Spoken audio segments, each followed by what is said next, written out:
That's fine. I haven't gotten the report. Are you sure you got to see? You haven't.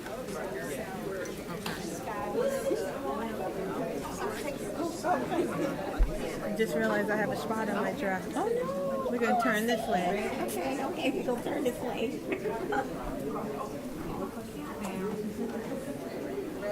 Yeah.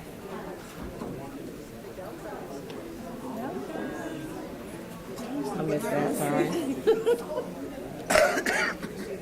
I'm throwing off with this jacket. Can't tell.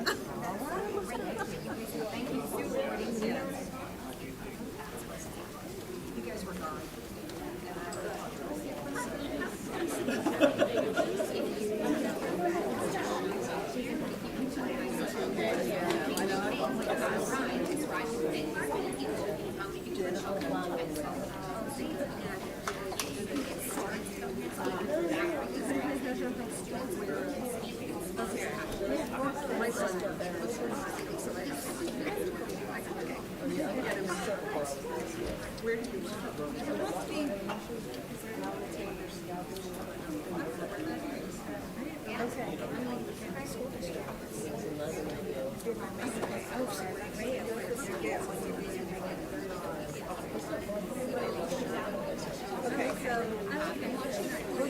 Thank y'all for coming out. Open mind. Okay, so I'll hold up and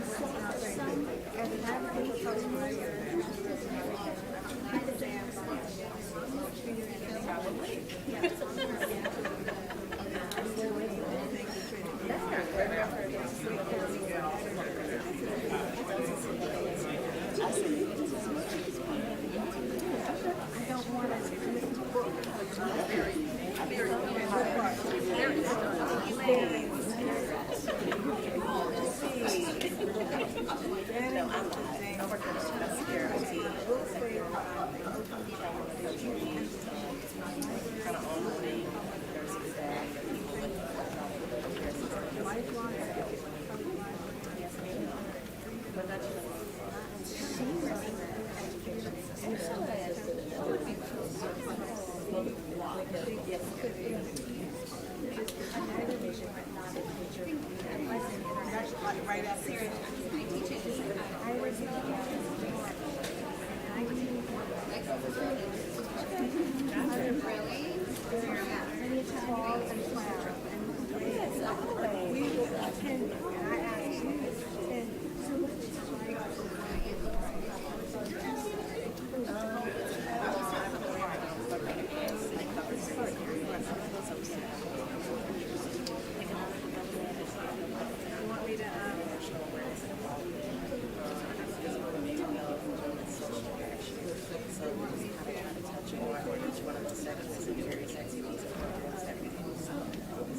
Whatever runs against between those things, we get it.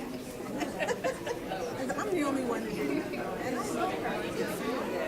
Okay, wait a minute.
All right, good evening, everyone. Today is Tuesday, May the 6th, 2025.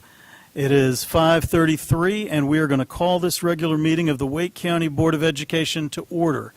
I want to welcome all of you who are watching at home today and those of you who are joining us here in person. Wake County Board of Education meetings are conducted for the purpose of carrying out the official business of the school system. The public is cordially invited to attend board meetings to observe the board as it conducts its official business. Persons who willfully interrupt, disrupt, or cause disturbances at an official meeting may be directed to leave by the presiding officer. Members of the audience should show respect for the speakers by refraining from loud comments or any other disruptions. Disruptions by any person or persons of a public meeting will be subject to action in accordance with General Statute 143, 318.17. We do have all of our board members present tonight, and so we do have a full quorum. I would now ask all of you who are able to please stand and join us as we say the Pledge of Allegiance.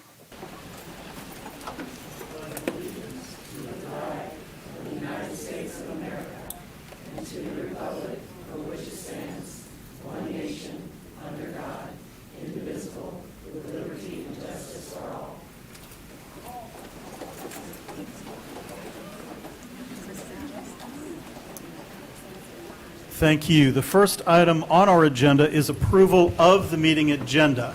And before we start, I wanted to entertain any motions. Vice Chair Swanson. Thank you, Chair Hagerty. I make a motion to amend the agenda to add the recommendations for HR for, to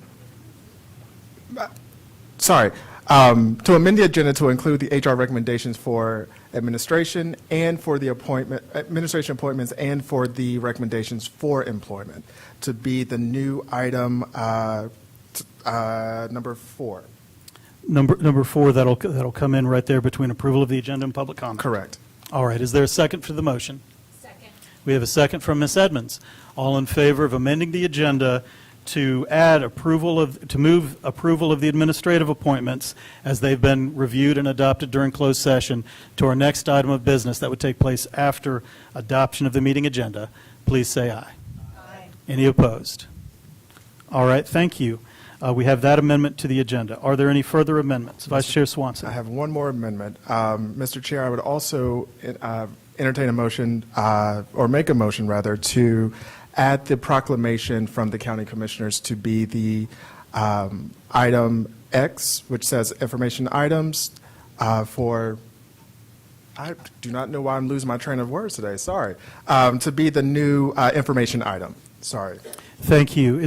So if I understand the motion, this would add Wake County Board of Commissioners proclamation to our information items continued, currently listed under X on the unamended agenda. That is correct. Thank you for cleaning that up for me, Mr. Chair. Okay, thank you. Is there a second? We have a second from Mr. Hershey. For board members' information, we did receive a proclamation from the Wake County Commission only moments ago by courier. We will work to get a copy available to you all before it is read. There's no action that's being taken. It's only an information item. But they have worked to send it over to us, and so we will have it read to everyone just during our information items at the close of our business meeting. All right? All in favor of the motion to amend the agenda as so stated, please say aye. Aye. Any opposed? All right, thank you. So now the agenda has been amended with the 2 preceding amendments. We need a motion to adopt the amended agenda. Mr. Chair, I move that we adopt the newly amended agenda. We have a motion from Vice Chair Swanson, a second from, I'll call it Mr. Hershey this time. All in favor of adopting the amended agenda, please say aye. Aye. Any opposed? All right, thank you. We have adopted the meeting agenda. And with our amended agenda, we'll turn to our first new item, which is the adoption of recommendations for administrative appointments and recommendations for employment that were previously reviewed and adopted during our closed session. We have a motion from Mr. Hershey to approve the administrative appointments and recommendations for employment that we reviewed in closed session. Second. We have a second from Vice Chair Swanson. Is there any discussion or any debate? All right. If not, all in favor of approving the administrative appointments and recommendations for employment that were approved in closed session, please say aye. Aye. Any opposed? All right. Thank you, Board. Returning to our meeting agenda, the next item that we have is public comment. So as we move into the public comment portion of our meeting, speakers commenting on tonight's agenda will be heard before speakers commenting on other topics. All other speakers will be heard in order of their sign-up. We do give precedent to students that have come to speak before matters, with students speaking on agenda items first, followed by students speaking on off-agenda items. Only the person speaking at the podium will be able to stand at the time that someone is speaking. All attendees that are not speaking are asked to remain seated. Concerns related to personnel issues, student matters, matters under investigation may be addressed through applicable WCPSS personnel policies, the grievance policy, or other applicable policies. If there is a matter that does need urgent or immediate attention, please stay after your comment and you may be directed to speak to the appropriate member of the district staff. In the interest of maintaining civility and decorum, speakers are encouraged to address their comments to the Board of Education and must refrain from personal attacks and insults directed at the board, individual board members, staff, and most especially members of the general public and other public speakers. Please remain at the podium during your speaking time. Any materials you wish to share with the board should be handed to the board attorney either before or after your comments. That's Mr. Malone, seated here at the end of the table. During public comment, you may speak for up to 3 minutes. Please note the microphones are adjustable. Your time will not begin until you begin speaking. Once you begin speaking, the green light at the podium will illuminate, again showing that your time and your 3 minutes has begun. A yellow light will light up and you will hear an audible tone when there are 30 seconds remaining in your time. When your speaking time is up, you will see a red light and hear another audible tone. At that time, your time has expired. The next speaker will be called to the podium. Please respect the time limit and speak for no more than your 3 minutes.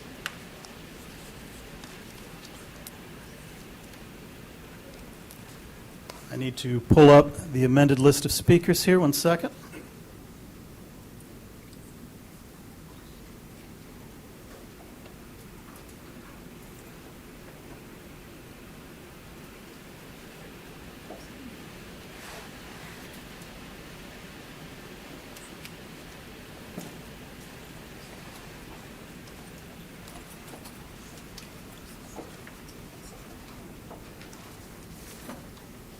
All right. For our first speaker tonight, we have a student speaker. We'll first hear from Brandon Estevez, who will be followed by Phoenix Bilodeau.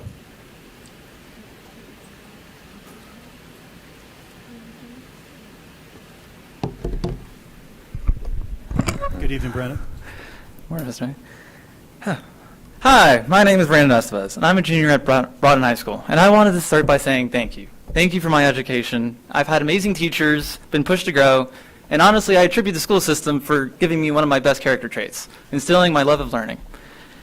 But I'm here today for a few reasons. I'm scared, I'm angry, and I'm frankly tired. I was raised believing that if I followed the rules, if I did well in school and stayed out of trouble and worked hard, then I'd be set. That effort would equal opportunity, that I'd earn a stable job, a decent life, and a future doing what I love. But now, that promise feels more and more like a lie. Every day, it feels like the system around me is crumbling and under attack. I'm applying to college next year, and the Department of Education, a federal agency that doesn't even set curriculum, is failing at the one thing it is supposed to do, protect students' rights. If anything, it feels like they're targeting us instead. And honestly, one of the most irritating parts is hearing adults speak on public education when they haven't been in classrooms since the last century, and it shows. They talk like they know what we're learning, but they don't. I'm a current student. I can tell you right now. I haven't learned anything about CRT or DEI. All I've learned is to treat people with respect and have empathy for others. Meanwhile, we have actual problems. Bus driver shortages, underpaid teachers, schools that need maintenance, kids struggling with mental health, and somehow, This loud and angry group of adults decides the real threat is books, gay people, all of these things that frankly are just people living their lives. I get that everyone pays taxes, and I'm thankful for the chance to get a decent education because of it, but that doesn't give anyone the right to enforce their personal values onto me or any other student. People love to quote the First Amendment, but they forget about freedom of religion also means freedom from religion. That freedom of expression means you get to be who you really are, not who someone else thinks you should be. And that freedom to read includes the freedom to explore ideas, even the uncomfortable ones, especially when age-appropriate review processes already exist. Now, I've been told to stay quiet, that it's not safe to speak up, that saying too much could get me in trouble. And yes, I'm talking about people who've gotten arrested, harassed, and in even some cases now, deported just for using their voice. But I was born here. I've lived in Raleigh my entire life, and I won't be silent. I grew up loving learning, museums, Wikipedia rabbit holes, asking a million questions during class. And all I want is to make sure other kids get the same chance, or even an even better one. So I'm not mad at you, but I am asking you to stand your ground. Don't cave to the politics. Don't bend to the pressure from people who are loud, but ultimately out of touch. Remember, students are watching. I'm watching. And if you remember nothing else from what I just said, please remember this. Every student deserves to feel safe at school. Every student deserves to read what they want, learn what they need, and be who they are. Don't let anyone take that away from us. Thank you. Thank you, Mr. Estevez. Our next speaker, excuse me. I know we're supportive, but again, whether they're comments in favor or against, please try to maintain order in the room so we can get through as many speakers as we have tonight as possible. It's wonderful for Mr. Estevez to speak first, but I want to make sure that our last speaker has the same opportunity to speak and get out of here on a timely basis as our first. So thank you. All right. Our next speaker is Phoenix Bilodeau, speaking on the budget, who will be followed by Gabrielle Jarrell. Good evening, board members. The following are considered to be defining traits of authoritarian governments. 1. Concentration of power. Authoritarian regimes centralize power in the hands of a single person or a small group, limiting the influence of other institutions like legislatures, courts, or independent organizations. This can involve directly rewriting laws to strengthen executive power or weakening checks and balances through manipulation and control of institutions. 2. Limited political pluralism. Authoritarian governments restrict the freedom of political party interest groups and other actors that might challenge the ruling authority. This can include suppressing free speech and the right to assembly and the rights of minority groups. 3. Suppression to dissent. Authoritarian regimes actively suppress opposition and dissent, often through intimidation, violence, or imprisonment. This includes controlling the media, limiting freedom of the press, and undermining civil society's organizations. 4. Use of propaganda and manipulation. Authoritarian leaders often use propaganda to shape political opinion to justify their actions, sometimes by demonizing opponents and spreading lies and conspiracy theories. They may also manipulate electoral processes, suppress voters, and alter results to maintain their grip on power. 5. Cult of personality. Authoritarian rulers often use their cultivated cult of personality, portraying themselves as strong leaders capable of saving the country from enemies or problems. This can involve projecting an image of strength and authority, often at the expense of democratic values. 7. Undermining authoritarian leaders often seek to weaken or eliminate checks and balances within the government, such as the separation of powers and judicial review. This allows them to act without accountability and consolidate their power. 8. Emphasis on ordinance. Emphasis on safety.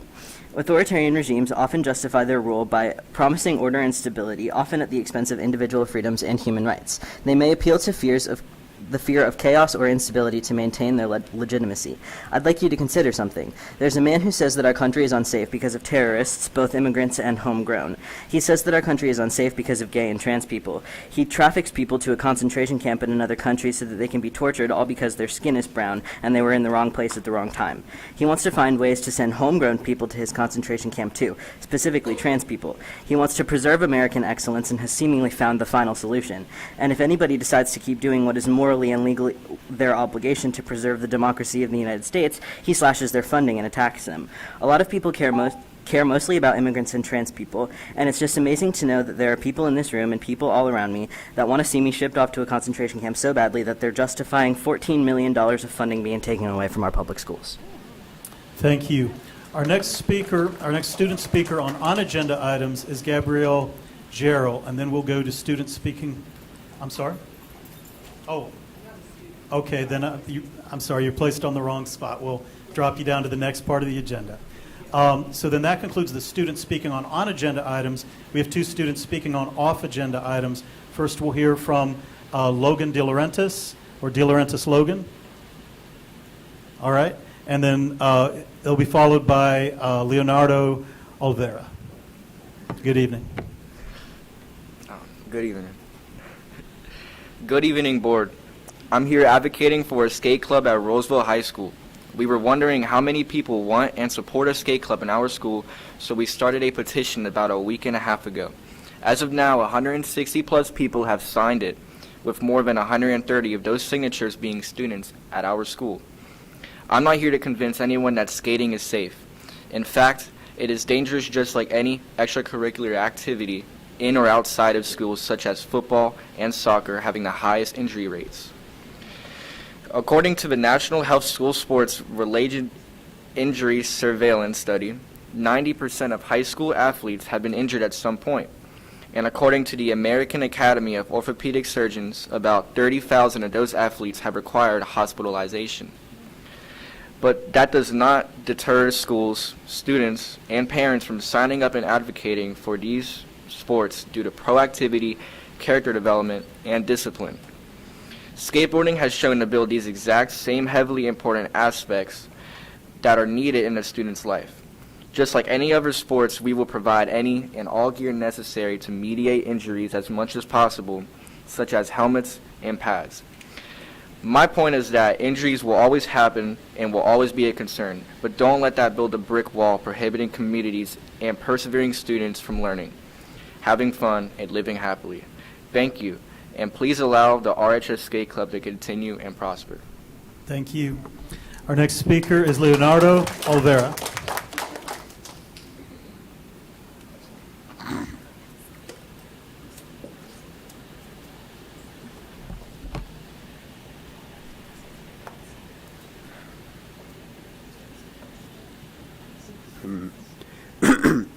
Greetings to everyone. I want to discuss about the topic of a skate club and skateboarding as a whole. So what is skating? Skating is just not some lazy, dirty-haired kid with cuts, bruises, and a temper. It is a community lifter, a teacher, and a therapist, and it brings people together. What I want to propose with these words is allowing something as significant as skateboarding, which is going to affect many students greatly, not just in Roseville High School, but in all the Wake County public school system as a whole. If we truly want people to learn what they love, we shouldn't worry about injuries, just like how sports in school are, like soccer, football, volleyball, etc. We understand the risks of implementing this type of sports into school due to the common known injuries that could be caused by them. But if we want students and people in our schools to follow their passions, we should allow them to continue with them and unprohibit this type of sports. But don't let that destroy the flower that is here when it's blown. Thank you. Thank you. That'll conclude our student speakers for the agenda. We'll start with our on-agenda speakers, and we'll return to Gabrielle Jarrell. And Ms. Jarrell will be followed by Christine Jensen.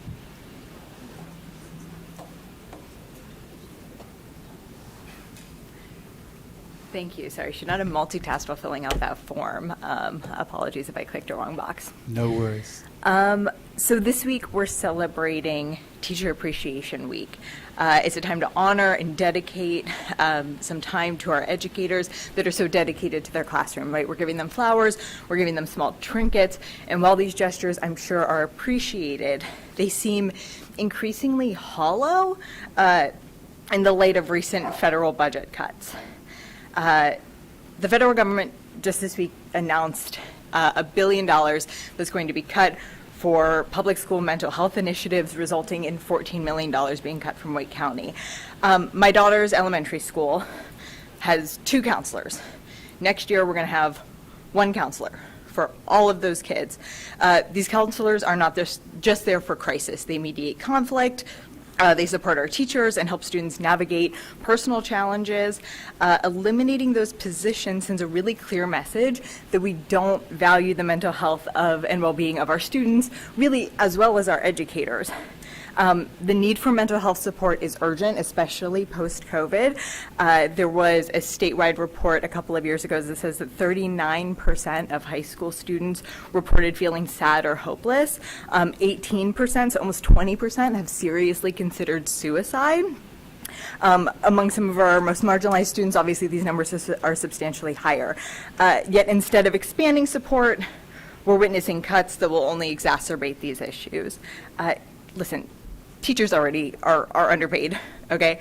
They're overworked, undersupported. Many are leaving the profession due to burnout, and fewer are entering the field. If we continue to strip away resources and support systems that ultimately sustain them, we risk losing educators that are really the backbone of our schools.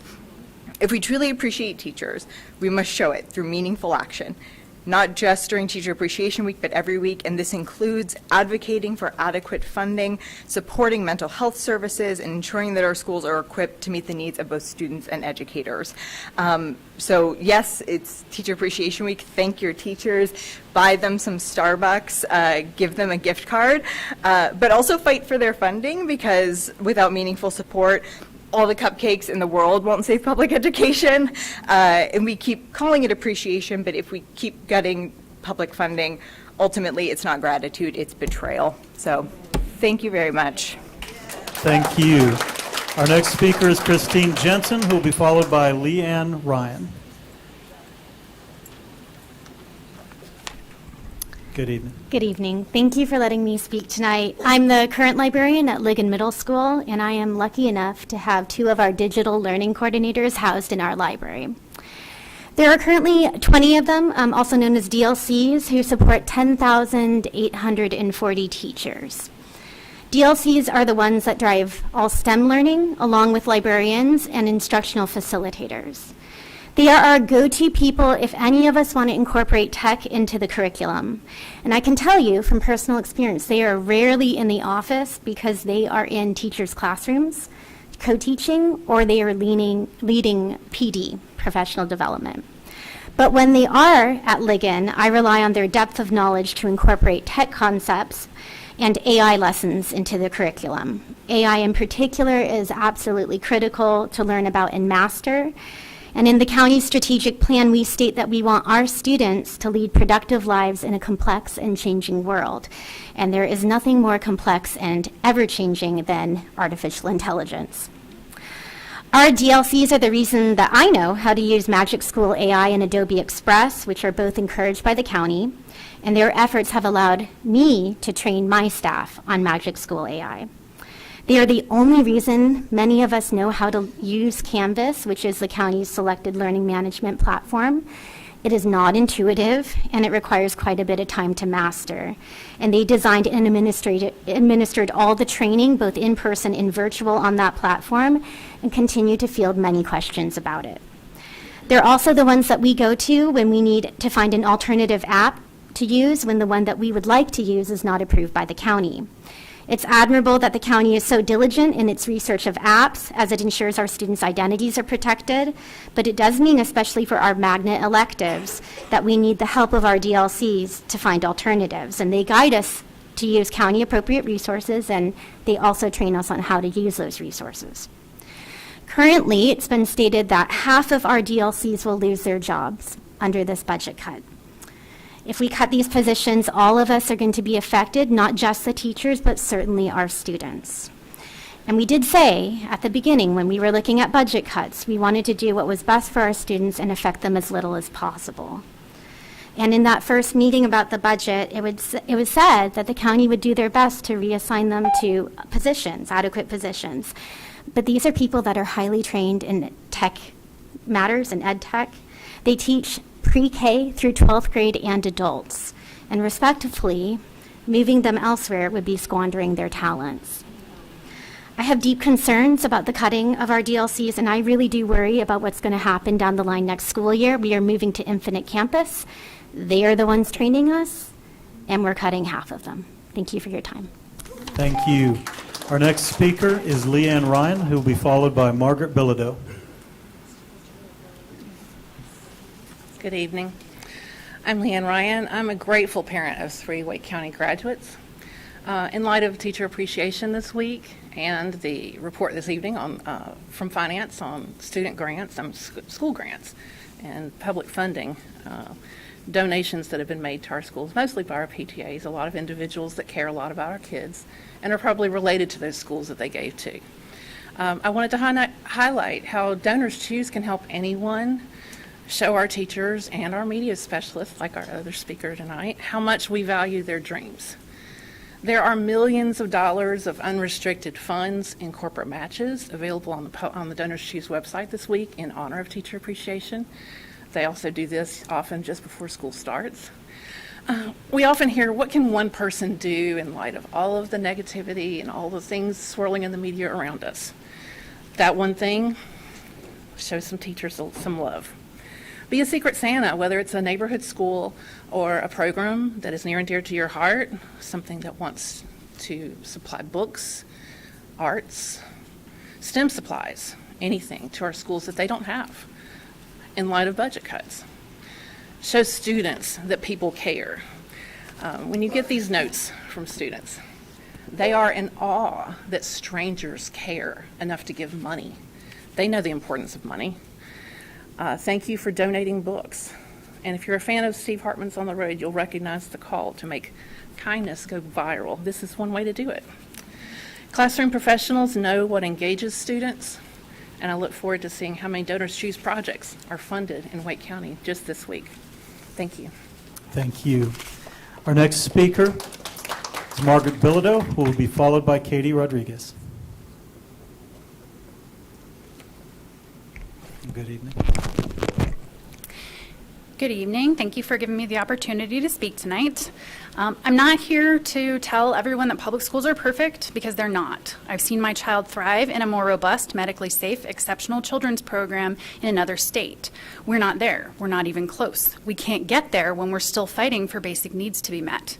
I've also sat here and listened to parents share deeply painful stories about their children being harmed in our schools. I know these stories are true. I know it because I've lived it. I've been involved with this board, with schools, and with the Exceptional Children's Department long enough to understand that the board knows nothing about what's happening to these kids unless a parent comes forward or there's a legal settlement to discuss. So let me be clear. There's not a single story I've heard from an EC parent at this podium that hasn't hit home for me. Our views may differ, but the reality, I know what's happening because it happened to Ali. Ali, who many of you have met. Ali is nonverbal, but he's fully capable of expressing autonomy. He strings together words and communicates his needs using an eye gaze device. And for over half a year, his voice was taken from him because a teacher preferred not to use it. Her preference mattered more than his IEP, his autonomy, his dignity, and his basic human rights. That meant no participation in class, no asking questions, no expressing pain, no way to tell anyone he needed to use the bathroom. When you first met him, he rode around with a unicorn pillow because he was recovering from something similar to a double hip replacement. Just 5 months later, that same pillow propped up a full leg cast for his broken femur. And all during that time, when he was in pain, when he was undergoing services at school, physical therapy, even placed in a stander, he couldn't tell anyone that something was wrong. He couldn't say something hurt. He couldn't say where it hurt. It took weeks for me to figure it out. We still don't know how his femur fractured. We do know that he has weak bones, but what happened to him, being denied communication, autonomy, and medical safety in nearly any other setting, would constitute abuse. And that happened in a classroom destabilized after Representative Erin Pare's publicity stunt. Her crusade against flashcards led to the departure of a highly qualified teacher in that very EC department program, putting children like Ali directly in harm's way. Her political ideology took precedence over student safety. We are failing our exceptional children. Meanwhile, our federal government is gutting the Department of Education, dismantling grievance processes, and tearing down the safeguards meant to protect children. And here in North Carolina, last session, our legislature cleared the voucher waiting list and removed income limits, handing out public dollars to private schools that don't serve children like mine. Do you know what waiting lists weren't cleared? The ESA waiting list, the ESA Plus waiting list, the Innovations Waiver waiting list, the very educational scholarships and programs designed for disabled children and those with complex medical needs to live in their own homes, attend school in their own communities, and not to be forced into institutions. This isn't neglect, this is strategy. So I'm asking you, do not approve cuts to teacher benefits. Do not reduce staff. We're on a ledge, and this is not the time to kick away the last piece of solid ground. If we lose the people who show up for our kids, we lose everything. Thank you. Our next speaker is Katie Rodriguez, who will be followed by Cecilia Joyce.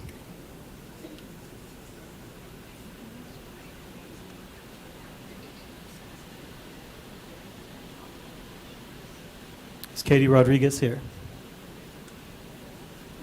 All right, if Ms. Rodriguez joins us before the end, we'll add her to the end of the list.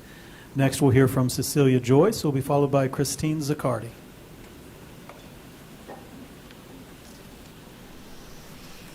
Hi, I am Cecilia Joyce, the proud school librarian at Dillard Drive Magnet Elementary. I am here again to encourage you to ask the County Commission to fully fund the Wake County Public School System budget for next year. That will mean an ask of about $60 million. I have spoken to many of my coworkers about this budget ask. Quite frankly, many people are in disbelief. They say things like, why wouldn't they ask for the whole amount that we need? How can they expect us to keep working the same job with less resources and staff and less money or benefits? I also spoke to parents in the carpool line today. They are against these budget cuts and support raising taxes if that is necessary to pay for our school's needs. I work at Dillard Drive Magnet Elementary, as I said. Staff shortages affect all staff in a building with a ripple effect. For example, if we don't have a building substitute and a sub job is unfilled, then an IA must be a substitute. This means that an IA is unable to do their actual job. If the IA is a substitute, then someone in the building must do her lunch duty. So another support teacher must cancel classes for this. As you can see from this very real scenario, students get the short end of the stick and teachers are spread way too thin. This also leaves them feeling demoralized after doing their job and helping do someone else's. This is personal to us. We are talking about our colleagues, our children, and our families. We are talking about real friends and colleagues losing their jobs or losing their dental insurance. An unstable school system affects all of us and whether or not our communities will thrive. It's up to you. In order to stop the hemorrhaging of Wake County public school workers who can and will take higher paying jobs elsewhere. In addition, if educators are stretched too thin, our schools are not as successful and families may leave them for charter or private schools. So I'll leave you with this final thought. While we respectfully appreciate the County Commission's proclamation for Teacher Appreciation Week and all your well wishes for this week as well, what would really show true appreciation to teachers and staff would be to ask for and receive a fully funded Wake County public school budget. Thank you. Thank you. Our next speaker is Christine Zaccardi, who will be followed by Christina Cole.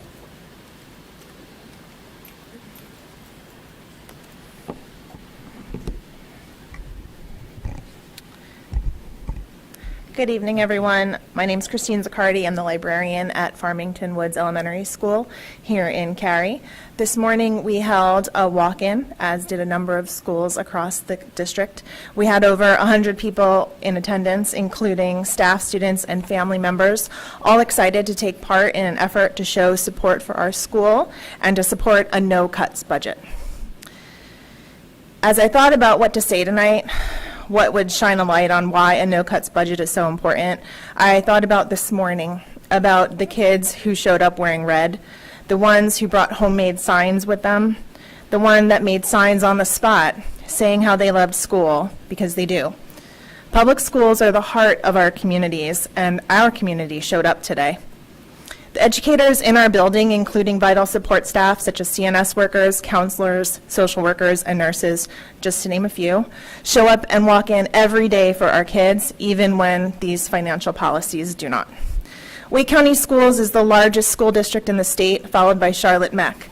As you get ready to vote tonight on the proposed budget that's proposing cuts instead of demanding the required funding necessary to support the health and safety of our staff and students, I want to ask why the second largest school district in the state is investing in the future health and safety of their staff and students with a $1.95 billion budget, an increase of almost 6% over this past fiscal year, while we here in Wake are trying to make do with less mental health support, less nurses, less supplies, less maintenance, less of everything. We already have seen what less does, what deferring HVAC maintenance does. 2 weeks ago, it was so warm in our third grade hallway that students were complaining of headaches. I honestly don't know if the nurse was there that day because we don't have a nurse every single day at our school.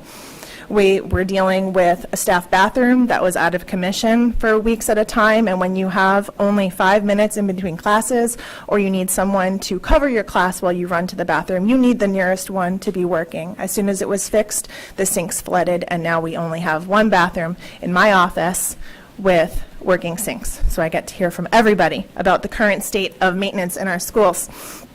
We can hear how loud the HVAC here is tonight. No cuts. No cuts. Please fight for no cuts for our kids. We show up every day. We ask the best of them. We bring the best of us. And we need the supplies and the resources enabled to do that each day. Thank you so much. Thank you. Our next speaker is Christina Cole, who will be followed by Emily Malpass.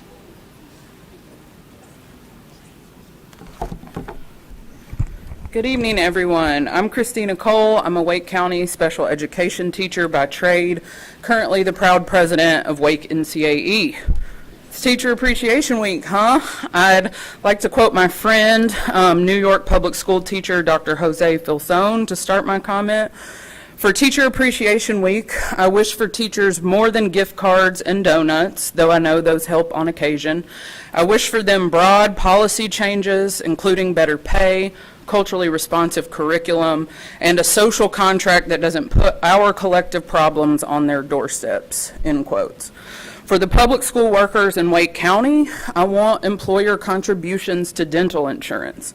I hope they get fully staffed schools with low ratios for counselors, social workers, and EC teachers. Schools that have ample clerical staff to create a welcoming environment to ensure safety and shepherd our students to class. For Teacher Appreciation Week, they deserve working HVAC systems and enough maintenance staff to address those needs. Gift educators brave policies that both say and embody our principles of diversity, equity, and inclusion. Gift librarians with a clear plan for fair funding to fill their shelves with books. This Teacher Appreciation Week, workers ask for action over appreciation, for votes that respect values. If I had $1 for every time a decision maker told me or a union member or a parent to go to the General Assembly, I might get a raise next year. And if teachers and a majority of union members didn't go to the polls every other fall, as if Wake NCAE didn't knock thousands of doors over 10 Saturdays last fall, as if NCAE hasn't had multiple lobby days and in-district meetings with legislatures since this session began, as if Public School Strong didn't run a robust electoral canvassing campaign all across our state, powered by public school staff and parents. We know our work is cut out for us at the General Assembly in changing the balance of forces. Why is our work cut out for us here too? It's hard to put in work on Jones Street when we got to put in work at Crossroads every 2 weeks.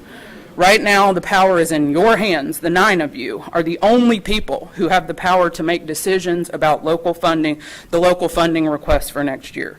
Show public school staff you appreciate them this week by voting for a budget that requests what we need. And with my last 30 seconds, I'll say, as of my count of the 49 public speakers who spoke at the 4 budget hearings, 36 of them stood to speak against budget cuts. Show teachers you're listening, show them you're responsive with your final vote and request to the commission. Thank you.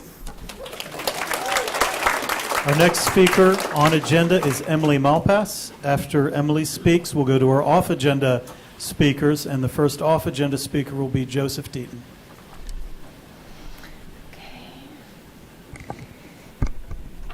Hi, everyone. Well, Christina said it all as regards Teacher Appreciation Week, but I also offer my sincerest thanks to everyone who spends their workday in our schools, and to everyone here who reveres educators and defends their interests, as well as those of our students with the decisions that you make.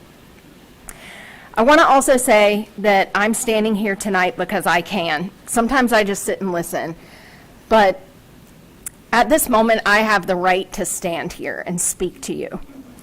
This afternoon after pickup, I was in a conversation with other parents, and a few of us admitted that we never imagined that we'd actually have to fight to preserve the rights that we already have. But here we are. In the conversation around public schools, we hear a lot about parents' rights, and that means different things to different folks. I believe when we send our kids to public schools, we opt into this system, and my mom taught me to leave things better than I found them. I believe we have the right to knowledge and to learning how our system works and how best to work it. Tonight's agenda includes Board Policy 2410, gifts to the system process. I'm unfamiliar with this, which is why I come to these meetings, because it's like, oh, what? I'd like to understand that better, particularly how the list is compiled, at what intervals, how the information is used, and what difference it makes if gifts are on the list or not. I'm asking for an increase in plain language communication and education for families and community members about policies and procedures like this. I'm lucky to have my 2 kids at Linred Elementary. We're a thriving neighborhood school with a high and growing level of family involvement. We're working within our own PTA to streamline our idea processing. Okay. So often folks get fired up during a listening session or a campus cleanup. They have an idea for a project, but it's easy to take the wind out of their sails with unclear processes or a lot of bureaucracy or gatekeeping. Our advocacy committee is working with our principal and PTA leadership to define the steps to our pathway to yes. I'm asking in advance that the board consider how the county can make their pathway to yes more understandable to those of us striving to build something better in our schools. We're in conversation with Rep. Hershey to develop Budget 101 type education events for our families so they can better understand what funding exists and why, and be better equipped to be constructive partners in budget discussions next year. Now is the time to learn about school budget, not next fall when these hearings begin. Conflict evolution is what happens when we move from thinking in terms of us versus each other, but all of us together facing the problem. Help us learn how to get to yes, how to make use of our community members and resources to fill the gaps and meet the needs of our school buildings, grounds, services, students, and staff. Thanks, y'all. Thank you. We'll now turn to our off-agenda speakers. Our first speaker is Joseph Deaton, who will be followed by Dustin Keaton.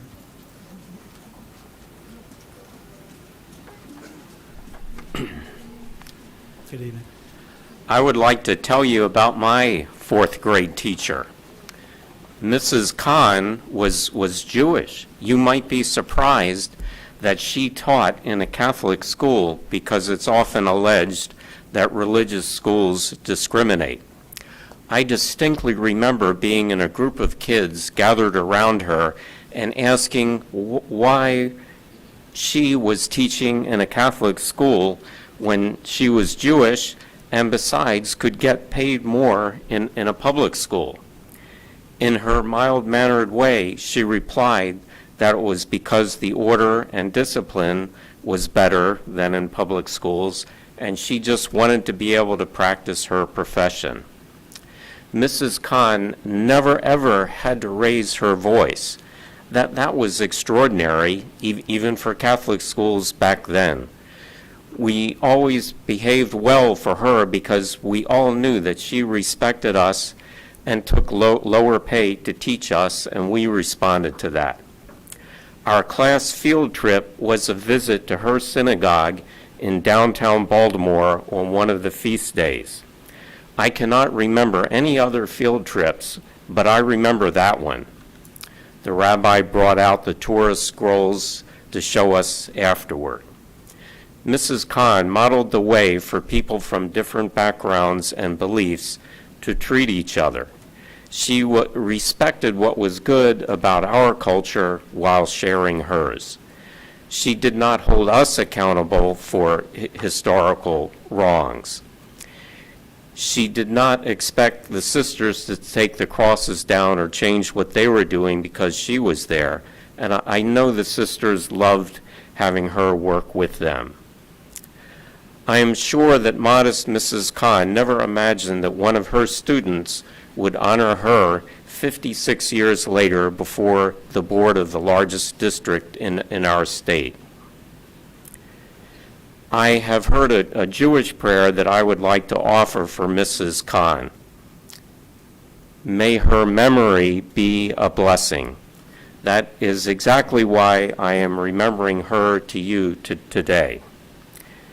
we have another ancient prayer, eternal memory, blessed repose, and eternal memory.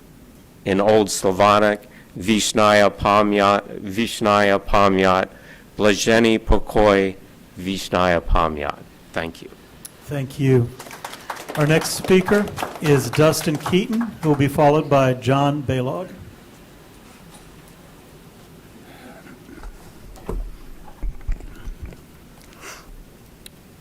Good evening, members of the board, fellow members of the community.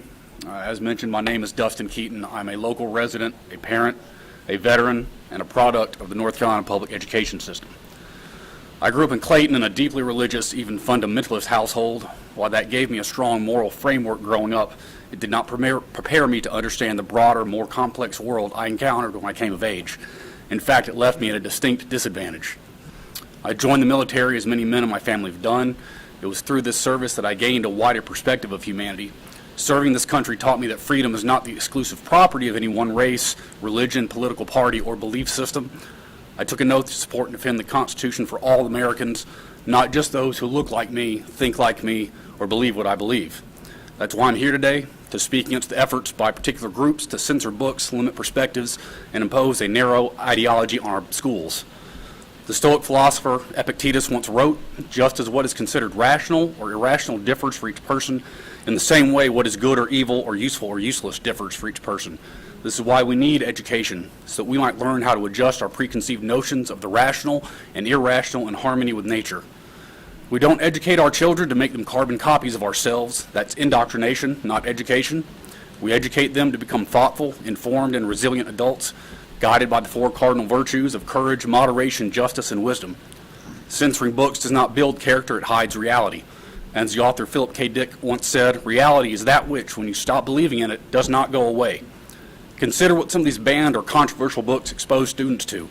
The stories of people like Alan Turing, the gay mathematician who helped defeat the Nazis and fathered modern computing. For Tim Cook, the openly gay CEO of Apple. Vince Cerf or Radia Perlman, who helped create and scale the internet. Or Sundar Pichai and Satya Nadella, Indian-born engineers who now lead Google and Microsoft. And let's not forget the black women whose mathematical brilliance launched America into the space age. Katherine Johnson, who calculated the Apollo flight paths, Dorothy Vaughan, NASA's first black supervisor and coding pioneer, and Mary Jackson, the agency's first black female engineer. These people changed the world, not in spite of who they were, but because they had the freedom to think boldly and be seen fully.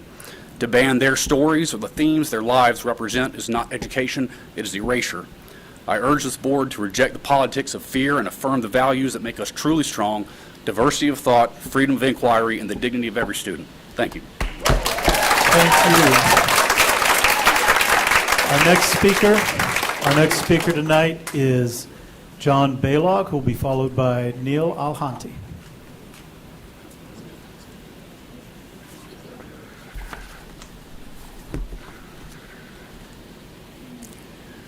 Good evening, school board.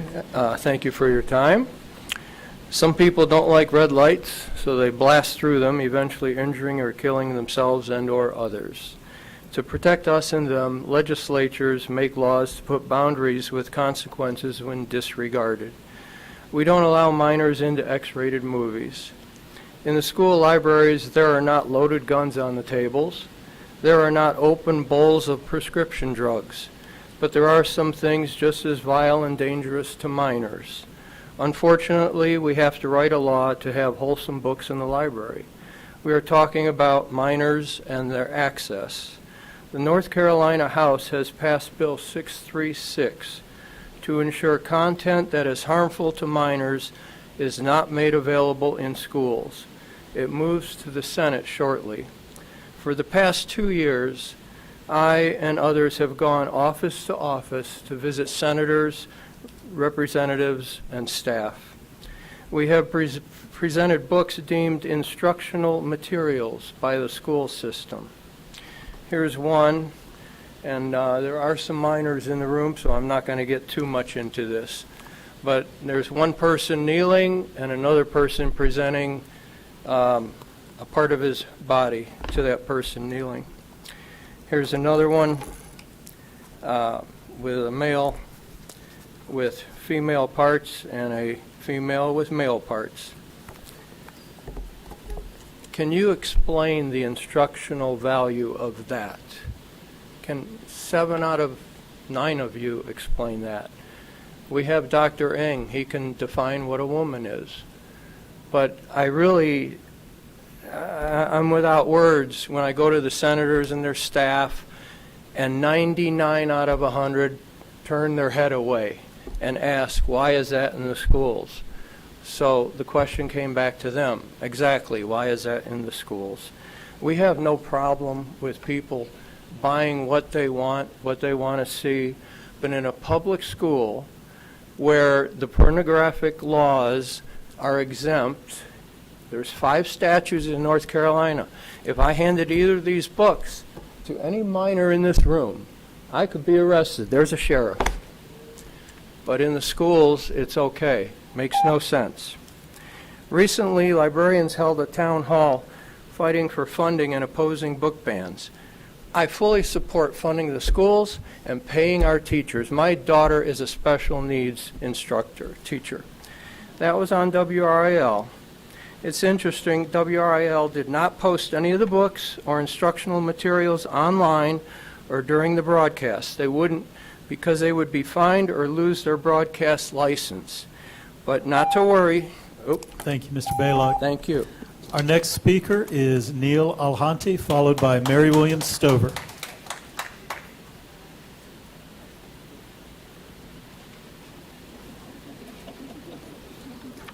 Let's see. Hi, all. My name's Neil Alhanti. Thanks to the members of the board for this chance to speak, and props to all the students and teachers who talked before me. Please reflect on their words and strive to give them what they need and want. Really fast about myself. I'm a husband and father. My wife and I both work full-time. We live in Raleigh and have been for several years. I'm the husband of 2 little girls, a 7-year-old with boundless energy and one very curious and goofy 4-year-old that's been up in the night. So if I exude exhausted dad energy right now, that's kind of why. I was prompted to come here because of a Reddit post, believe it or not, and to speak today in defense of books and libraries, and largely against book bannings and the elimination of libraries. At a time when there's great fear about the removal of basic rights and liberties, such as due process, and paranoia of things like a stock market crash, the idea that anyone, myself or otherwise, needs to come here in defense of books and libraries just exacerbates the exhaustion that I and many of us here are already feeling. To paraphrase comedian Wanda Sykes, when a copy of To Kill a Mockingbird brings an automatic rifle into school, then we can have a discussion about banning books and eliminating libraries, but not before then. To put it another more diplomatic way, I want my girls and everyone else to be able to read and enjoy whatever books they want to. If my girls want to read something that's not age appropriate for them, then I'm happy to chat with them about it and either let them attempt it on their own or to read it with them and to broadly be a resource for them to answer any and all of their questions. If anyone here can't understand the content of a book or aren't really sure why it's there, I would encourage them to join a reading group or maybe email the author. So I urge this board to understand this, if nothing else. Books quench the thirst of the curious mind. Libraries are sanctuaries of learning and growth. We need both in society, for the past, for the present, and for the future. Thanks all y'all. Thank you. Our next speaker is Mary Williams Stover, who will be followed by Jen Smith. Thank you, and good evening. And as you said, my name is Mary Williams Stover, and I come before you all tonight as a proud black woman, an educated professional, a Wake County resident, and a devoted volunteer. And most importantly, a mother of 2 amazing Wake County Public School graduates. I want to speak in support of equity, diversity, and inclusion. These are not buzzwords. These are a commitment to ensuring every child feels seen, safe, and supported. When our schools affirm students of all backgrounds, racial, cultural, linguistic, neurodiverse, they are not promoting division, they are building bridges. As a mother, I've seen firsthand what happens when my children are welcomed in schools, where their identities are not erased and celebrated. As a volunteer in classrooms and media centers, I've sat across and side by side teachers and staff who are doing the hard work to create inclusive spaces. They deserve our praise, not political attacks. Let me be clear, affirming black students and black educators is not radical, it is right. Representation matters, it empowers, it tells our children you belong here. And when black teachers are supported and retained, every student benefits. The data backs it up, our lived experiences back it up. Lately, we are seeing a national trend creep into local conversations, book bans, curriculum censorship, and efforts to ignore history or silence certain voices. Let me say this plainly, banning books is dangerous and anti-education. Books save lives, they open minds, they teach empathy, history, resilience, and truth. Libraries, school and public, are not threats, they are sanctuaries. As a lifelong advocate for public libraries and literary freedom, I will not stand by silently while fear and ignorance strip our children of the right to read and think. If a book makes you or a parent uncomfortable, ask why. But don't take that opportunity for growth away from others. Wake County is better than this. A book I have with me tonight is Ida B. Wells, Marches for the Vote. You may know who Ida B. Wells is. She's one of my personal heroes. She marched for women's suffrage, for the right to vote, at a time when she, as a woman, could not vote herself. At a time when others told her, you don't belong here. She marched with other women, like myself, in 1913, who refused to be silent. Don't take away the right to equity, diversity, and inclusion. It makes us better. Thank you. Thank you. Our next speaker is Jen Smith, who will be followed by Becky Lou Hobbs.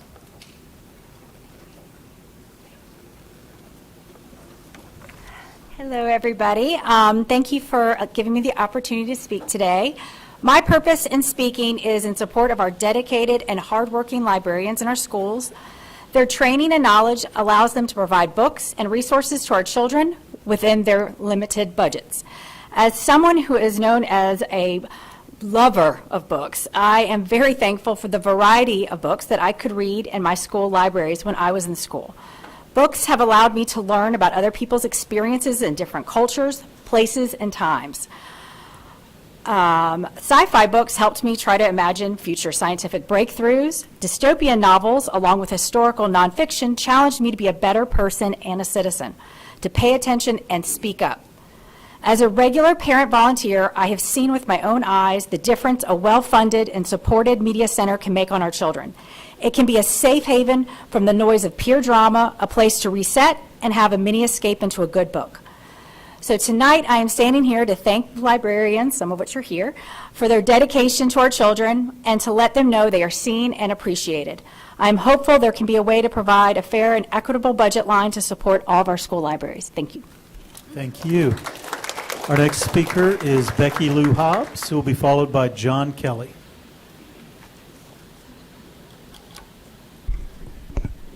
Good evening. Hello, I'm Becky Lou Hobbs, mom of 3 amazing kids, one who's already graduated, 2 who are still in school, and chapter chair of Moms for Liberty.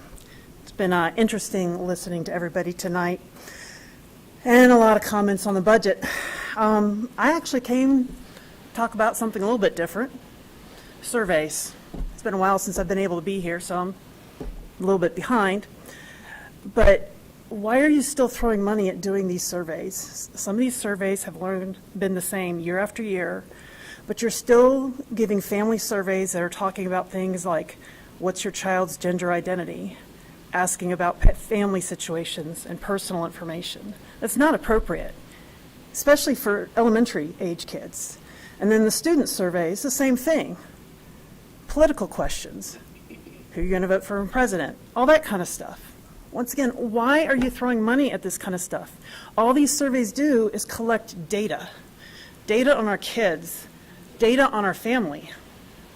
Oh, and then there's that data breach that happened with Power School, that all that data was exposed. Where is that?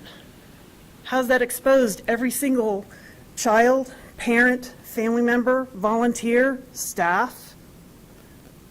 And then you refuse to join the lawsuit against Power School with the damage that it's caused. Yeah, I was reading back through some of the emails regarding Power School, and you said specifically that student Social Security numbers were not breached. But what about staff? What about family members, parents? All that information is in there, and you're not protecting it. And once again, it's money you're throwing at these surveys to gather this data, to gather information on our people. So, with that, you need to be spending money more responsibly. We're hearing the HVAC here. It's loud. It's obnoxious. You guys got millions of dollars over the past 5 years to fix HVAC systems. Our schools here still aren't working right. About 5-6 years ago, our total budget was around $2.3 billion. It's now at about $3.4 billion. In that 5-year period of time. Now that is operating and that is capital budget, so that does include facilities costs. But you're not spending it wisely. I agree with the vast majority of people here. We don't need to cut teacher pay. We don't need to cut teacher benefits. But what we do need to be cutting is wasteful spending on things like these surveys, Department of Equity Affairs, the bloat in the administrative services, and anybody who says it's not bloated, there's been over a 20% increase in staff in the administrative services and central services over the past 5 to 10 years. Start being wise with what we give you for our kids. Thank you. Thank you. Our next speaker is John Kelly, who is followed by Amanda Paolini. Is John here? All right, if John is out of the room and comes in at the end, we will add him to the end of the queue. Our next speaker will hear from Amanda Paoloni, followed by Connie Hickson. Poloni. It's like baloney, but with a P. Thank you. Yeah. So first, I want to say thank you to all of you for your service. Secondly, I voted for Lizard Lick Elementary. I was in the audience, and I really wanted that one to win. I see you. The surveys that were referenced before, I think there was went out to parents, and I walked away thinking to myself, like, I think the parents should have gotten to a vote on what they call the school, especially when they got a survey twice. I have a child in elementary school with Wake County. I have a child in middle school, and I have a child in high school. I am a graduate of the Wake County Public School education system, and I am very, very happy with the job that you all are doing. I came to my first board meeting in February because I wanted to understand how the executive order was going to change the ecosystem of our schools. I have 2 kids in magnet school, and I wanted to understand how our regional program for deaf kids was going to be affected. I wanted to understand how my daughter, who's dyslexic and also identified as AIG, so she gets specialized services for math, was going to be affected. And what I found, honestly, was a bunch of people going, we're not entirely sure how the budget is going to, these executive orders are going to. And I luckily met Dr. Clinton that night, who said, come on in, let me show you around. This is your first time here. And he put me under his wing and he introduced me to his staff. And I have been so pleased and grateful to the organization that you run here. I got hooked up with free classes for parents who have been unaware of how my dollars get spent in public schools. I've been one of those happy people that wasn't paying attention. And I'm sorry, I feel a little guilty for all of that. And so my goal for our conversation tonight is really to thank you for the professionalism, to thank you for the knowledge, to thank you for the non-ego about introducing me to other partners who might could give me a different non-partisan perspective.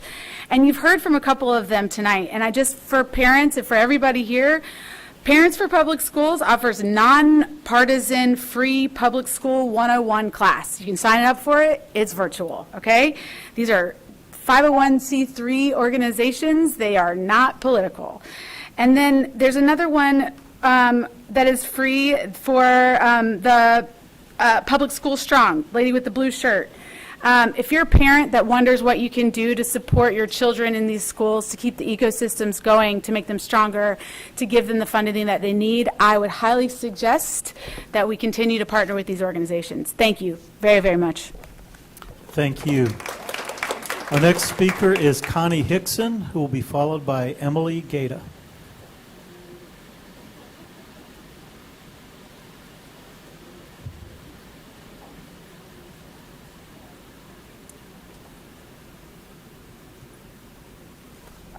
Thank you to the school board for letting us meet with you tonight and listen to you tonight. I'm a grandparent of children in the Wake County school system. And I reviewed your website in preparation for speaking here. I'm going to read a couple words from it.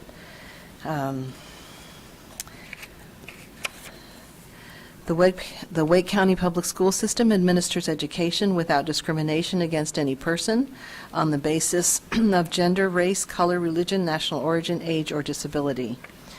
Our own academic data shows there is predictive association between race, ethnicity, and socioeconomic status and our student outcomes. This school system is regrettably not unique. I'm involved with a number of groups of people who work to bring awareness of the many differences among us and tolerance and respect for one another. The school system says we are proactive. We seek to foster academic success for every individual, regardless of race, ethnicity, socioeconomic status, language of origin, disability, sex, gender identity, sexual orientation. This requires more than merely preventing discrimination. It means expanding opportunity and breaking down barriers. As a grandma of grandchildren here in the Wake County school system, I want my grandchildren's schools to reflect respect for people from all ethnicities, from all political perspectives, from all personal identities.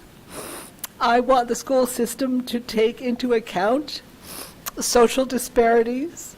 I want them to make decisions on policies and on books. I've read the website of the Parental Rights Bill. Number 12 says, the parent has the right to review all available records of materials their child has borrowed from a school library. A parent may review the list of materials their child has currently borrowed, and so on. You can review all materials your child has borrowed for the past 12 months. I would urge the librarians, it was great to hear librarians here speaking. I agree, and I think that it's important that they choose books that show respect and good taste, and that present the wide breadth of what human experience is to the children so that they are able to understand and make their own judgments. Parents need to always review the books and lessons their children learn and read from and discuss them at home. Parents need to be deeply engaged in their children's education at all times. Thank you for the opportunity to speak. Thank you. Our next speaker is Emily Gata, followed by Richard Bridgers.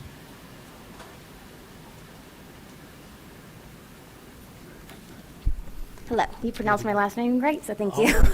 My name's Emily Gata. I'm 35 years old. I was born and raised in Wake County. My mother is actually, she used to work for the Wake County School Department as an assistant teacher for about 23, 24 years. I myself went to private school. I went to a public school for a year and a half.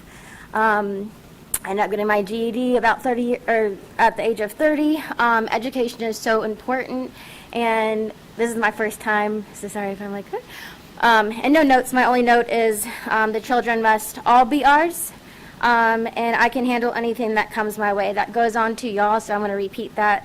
You, every one of you, everybody in this building and watching, I can handle anything that comes my way, and the children must all be ours.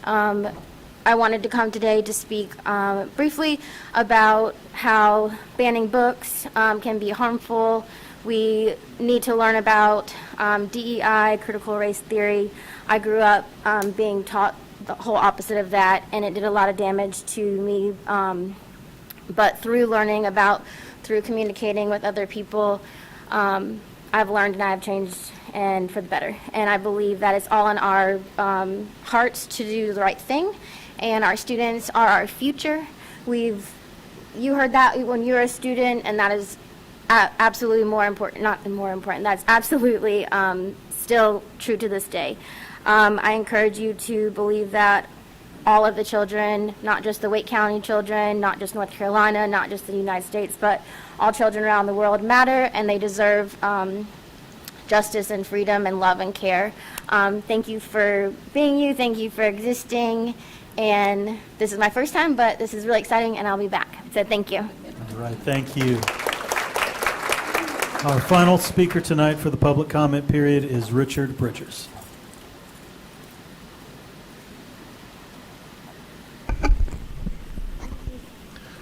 Before I get to what I would like to talk about, I would like to lend my support to the teachers who came here and spoke out against the current budget cuts in the proposed budget.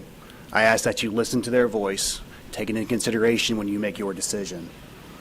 I'd also like to stand with the people who are against the book banning process. I can't wrap my head around why you'd want to shut certain people up, but that's what people are trying to do, so please stop that. Now, you are all aware of what's happened to my son. I have been very loud, very vocal. Some of you have received, I don't know how many emails from the community regarding the matter. Now, I would like to thank you for taking the time to investigate the matter and putting pressure on whichever employees you've talked to get that done. I do not believe that it's being handled fully and appropriately. I brought my story public. I shared it to multiple Facebook groups, and the principal of my son's school had them removed from different Facebook groups, released my name, and gave out false information regarding the situation.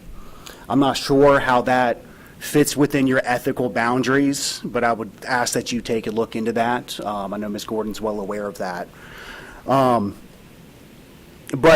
what's the main thing that I want to get across is that I'm not the only one who's experienced this. Since going public, I've had multiple families reach out to me regarding situations that have happened with their children, how it was pushed on the table by the principal, vice principal, similar to what happened with Ollie, was what was said earlier.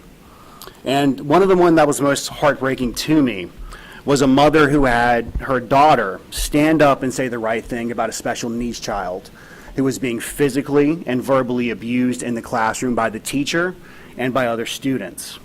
This brave girl went up to the vice principal week after week and reported this to him.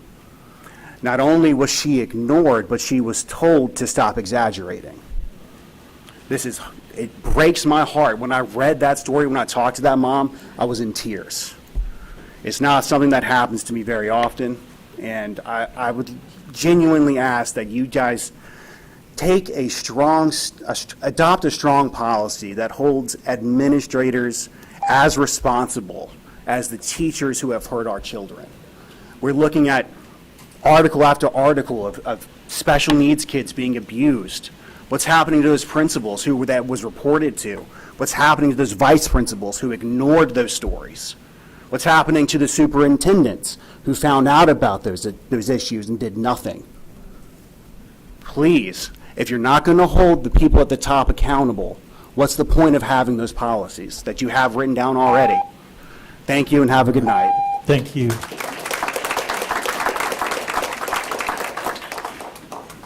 So that concludes our public comment period for the evening. The next item on our agenda, I believe, is our first information item. And for that, we will go to our superintendent, Dr. Robert Taylor. Thank you, Mr. Chair.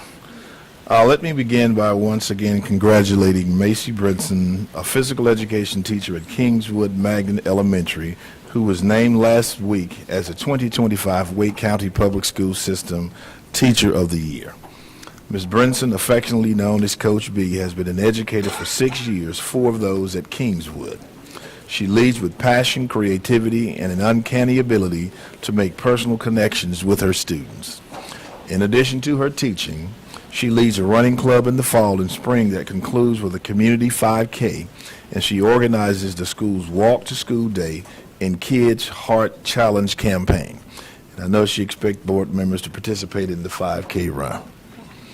Kingswood Principal Sherry Sleeser has this to say: Macy knows all the students by name and delivers high-quality, relevant instruction every day of the school year. Ms. Brinson's teaching reflects Kingwood's Montessori magnet theme, giving students voice and choice, building their confidence through movement and activity. One of her students said, "Coach B makes our classroom like a family." Ms. Brinson also supports learners with special needs and cheers them on each year at Special Olympics. I will share that she actually organized a Special Olympics event at her school this year, knowing that we can only include a specific number of schools at our district-wide event. So we were so proud that she was able to do this at her school for her students. Special education teacher Kim Eason says that Ms. Brinson's lessons are thoughtfully adapted to meet the needs of all my learners. Her ability to bring out the potential in each student exemplifies what it means to be a truly exceptional teacher. As Teacher of the Year, she will take part in the Go Global NC Study Program in Botswana and Zambia in 2026 and attend the Global Leaders Teacher Fellowship Conference. So again, congratulations to Coach B and to all of this year's finalists and semifinalists.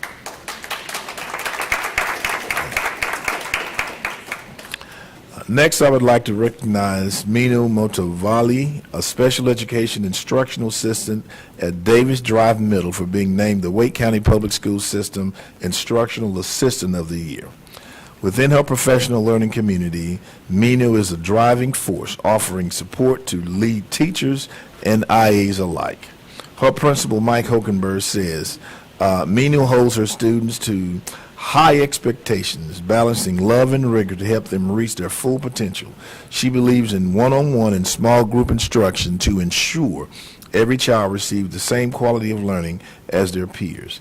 As someone who began my own journey in education as a teacher assistant, I want to personally thank Mrs. Motovali and all of our instructional assistants for the vital work they do every single day. They truly are the heart of their classrooms, of the calm presence, the encouraging voice, and the steady hand that helps make real learning possible. Know that we see you, we appreciate you, and we are grateful for everything you do for our students and our teachers. Congratulations are also in order for Dr. Carrie Jones of Dillard Drive Magnet Middle School, who was named the Outstanding Earth Science Teacher of North Carolina by the National Association of Geoscience Teachers. This award honors K-12 educators who inspire deep interest in the earth sciences through innovative and hands-on learning. Dr. Jones has been with WCPSS since 2000 and has spent the last 4 years at Dillard Drive. In addition to teaching, she holds multiple student clubs that extend learning beyond the classroom. Principal Margaret Feldman says Dr. Jones is an experienced, passionate educator who is always creating opportunities for students to explore scientific concepts in meaningful ways. So again, congratulations to Dr. Jones, and thank you for your outstanding contributions to STEM education. We also want to celebrate an incredible school-wide achievement at Buckhorn Creek Elementary School, which has been awarded the Full EL Education School Credential, a nationally recognized distinction for schools achieving exceptional student outcomes. This credential is awarded to schools that show excellence in 3 key areas: mastery of knowledge and skills, character, and high-quality student work. Principal Daniel Simmons reflected, "Since our school opened 7 years ago, we've reimagined what teaching and learning could look like. Our team has worked hard to develop the skills and tools necessary to engage students in rigorous, meaningful learning. This honor follows an intensive evaluation process and places Buckhorn Creek among the elite group of schools across our country." So again, congratulations to Dr. Simmons and all the staff and students at Buckhorn Creek for their amazing accomplishment. I'd also like to note that May is Asian Pacific Islander Desi American Heritage Month. a time for us all to celebrate the rich cultural heritage, history, and contributions of Asian Americans, Pacific Islanders, and Desi Americans across North Carolina and the nation. Governor Josh Stein has proclaimed this month in honor of many ways this diverse community strengthens our schools, communities, and workforce. Approximately 13% of our student population is of Asian or Pacific Islander descent. Our schools will be taking this time this month to increase cultural and historical knowledge, engage in meaningful celebrations, and make space for students and staff to share their stories and their traditions. We'll share a video at our next board meeting highlighting one school's efforts to promote increased awareness and understanding of the Asian American experience. Until then, I certainly want to express my deep appreciation for the many ways this community enriches our district through its ongoing contributions to our classrooms, to school leadership, and to civic life. I would like to encourage our young students and their families to take part in Letterland Days, happening all this week at Pullen Park in Raleigh. Letterland is a multi-sensory systematic approach to teaching reading, writing, and spelling to students in kindergarten, first, and second grade. Each letter is represented by a fun character that helps bring literacy to life. All this week, these Letterlanders can be found at various locations around Pullen Park.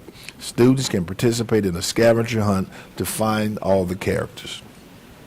Families are also invited to Pullen Park on Thursday night from 5 to 8 p.m. for Letterland Activity Night, which will offer additional themed activities at stations around the park. Letterland Days is a great opportunity for families to celebrate the joy of learning with their children. If you go, be sure to take lots of pictures, and don't forget to use the hashtag WCPS Letterland when posting your pictures to social media. And Mr. Chair, I want to end with recognizing our teachers for Teacher Appreciation Week. Recorded a video to them that will go out today, but I can't say enough about the valuable work and the tireless work that they do each and every day when they show up to our classrooms. The one thing that I'm most proud of is that I am able to say first and foremost that I am a teacher. Of all the things I've done in education, teaching has been the absolute joy of that career, and it thrills me every day that I go into buildings and I'm able to see this engagement by our teachers. And so I do want to lift up appreciation for them specifically this week, but what they do each and every day. Thank you, Mr. Chair. Thank you, Dr. Taylor. All right, at this point on our agenda, we will move to our consent agenda. Board members have had an opportunity to review the items on the consent agenda, and at this time, I would entertain any motion. So moved. We have a motion from Vice Chair Swanson to adopt the items on the consent agenda. We have a second from Ms. Mahaffey. All in favor of adoption of the consent agenda, please say aye. Aye. Are there any votes nay? All right, the items on the consent agenda have been adopted. So we'll turn to our action items. And the first item we have two important items under finance. We'll welcome David Nieder to the podium. The first is waiver of Board Policy 8101 for approval of the proposed 25-26 budget. After that will be our review of the Board of Education's proposed budget for 25-26. Mr. Nieder?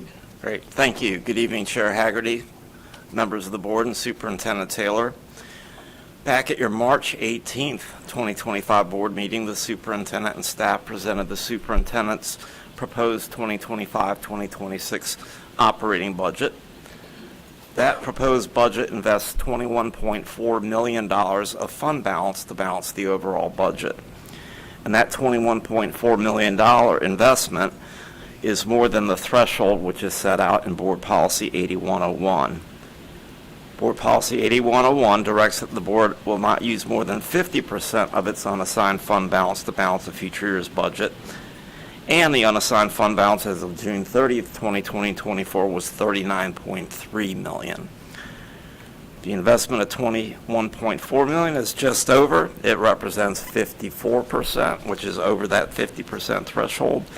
And as a result, staff is requesting that the board waive policy 8101 so that the board can move forward in considering approval of the board's proposed 2025-2026 budget. Staff has carefully reviewed this We are comfortable in recommending this to the board at this time. Waivers to this policy have been made in the past, and I now ask for the board's consideration of waiving Board Policy 8101. Thank you, Mr. Nieder. Recognize Vice Chair Swanson and Budget Chair Swanson. Thank you, Mr. Nieder. I move that we waive Board Policy 8101 for approval for the upcoming budget. Second. Thank you. We have a motion from Vice Chair and Budget and Finance Chair Swanson for adoption of the requested waiver of Board Policy 8101. We have second from Chair of the Policy Committee, Ms. Edmonds, seconding the same motion. Are there any questions for Mr. Nieder or any discussion from board members about the importance of waiver of the policy? Vice Chair Swanson. This may bleed into my comments for the budget, but I do think it's important for the public to understand that our fund balance is only available for rainy days. And it's enough in there to keep the district afloat for roughly 5 days, give or take. So I think it is important for that, and also that we are required to pass a balanced budget. Unlike the federal government, we do not get the luxury to pass continuous resolutions or delay this process. So I do want to make sure that that is lifted up for the public. All right. Thank you, Vice Chair Swanson. Any questions, any other comments before we move to a vote on waiver of the policy? All right. Seeing no further comments, I will move the question. All in favor of waiving Board Policy 8101 for approval of the proposed 2025-26 budget, as described by Mr. Nieder, please say aye. Aye. Any opposed? All right. The policy has been waived. Mr. Nieder?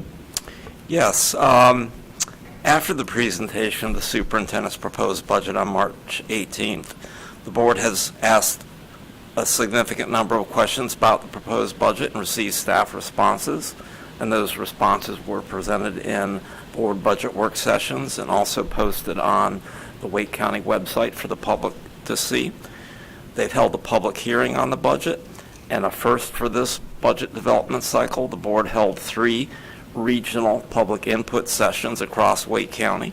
The board has conducted 3 separate budget work sessions. That said, much uncertainty continues and will remain into the unforeseeable future as we wait to see what the final Wake County budget is. We did learn last night that County Manager David Ellis presented his proposed budget to the county commissioners, and that did include a significant increase in county appropriation of $35 million, not the full amount of $40.3 million included in what is currently before the board to consider for their proposed budget, but a significant increase nonetheless. But perhaps more uncertainty is what the final state budget will be, when that budget will arrive. And as we all know, and we heard about earlier this evening through some of the public comments, the uncertainty that exists at the federal level. And I will remind the board that in its proposed budget, federal funding represents approximately 8% of that overall budget, around $175 million for round numbers, significant amount of funding. The board's proposed budget for this coming year is a conservative one. There are no funding requests for new programs. There are no funding requests for the multi-year initiatives that have been in place for many years. There's no compensation funding requests beyond what is forecast to be legislated by the state, with the exception of a modest increase to the teacher salary supplement. That said, included within the proposed budget are operating costs associated with opening 4 new schools, local costs associated with forecast state increases to compensation and employer contributions to benefits, employee benefits, increased funding that will be due to charter schools based upon a projected increase in the amount of county appropriation, and a continuing shift of the ratio of charter students to Wake County students.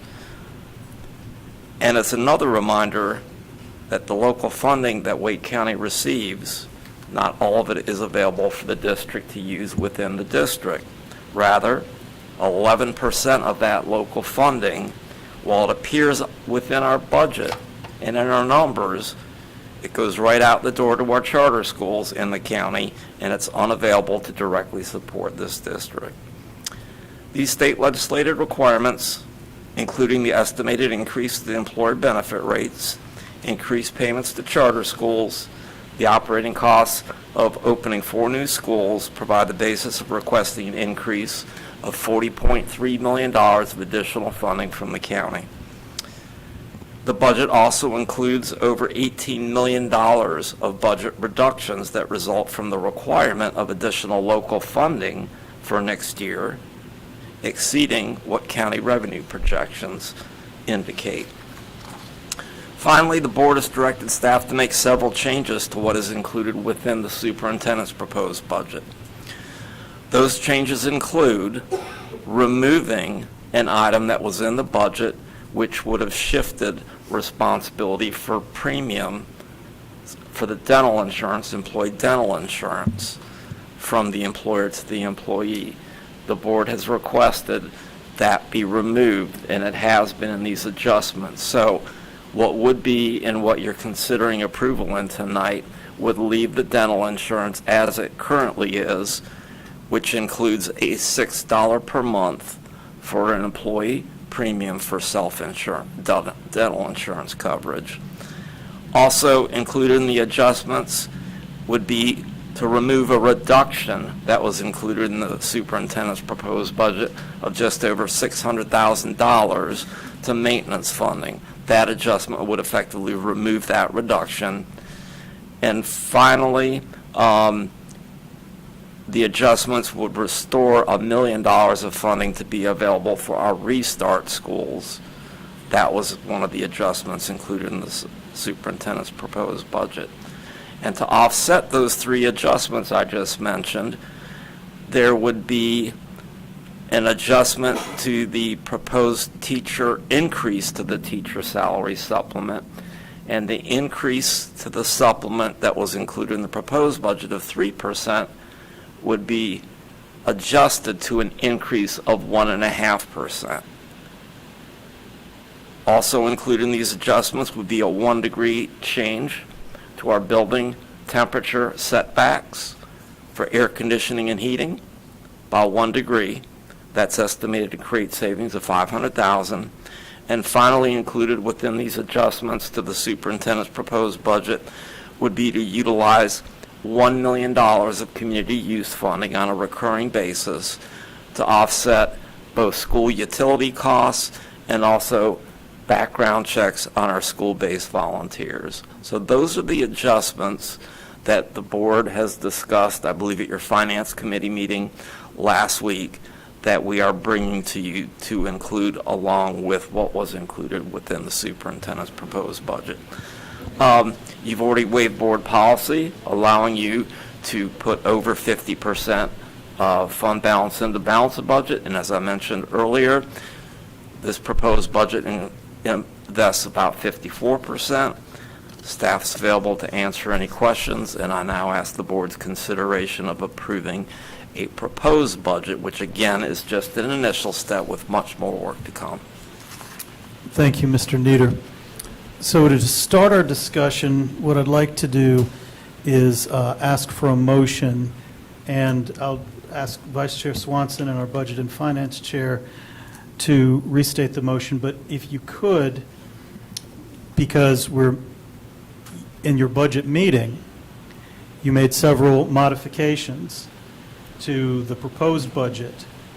In stating your motion, could you restate those modifications just for clarity, if possible? Sure. So I move that we adopt the board's proposed budget for the 25-26 fiscal year. And as Chair Haggerty indicated, this budget did make significant changes, but it's in my remarks as well, but I can say it now or reiterate it in the remarks. But it does reinstate the dental employer contributions to dental, which means all employees in WCPSS will pay $6 for their dental. It also moves the $6 million, fully refunds the $6 million for restart schools that will impact roughly 43 schools throughout the district for area superintendents to use those as needed. In addition, it also reinstates the cuts that was directed at HVAC to move to not to make those cuts. So those are the 3 big main items that this budget addresses. And the rest of that I will get into my comments once the motion has been properly seconded.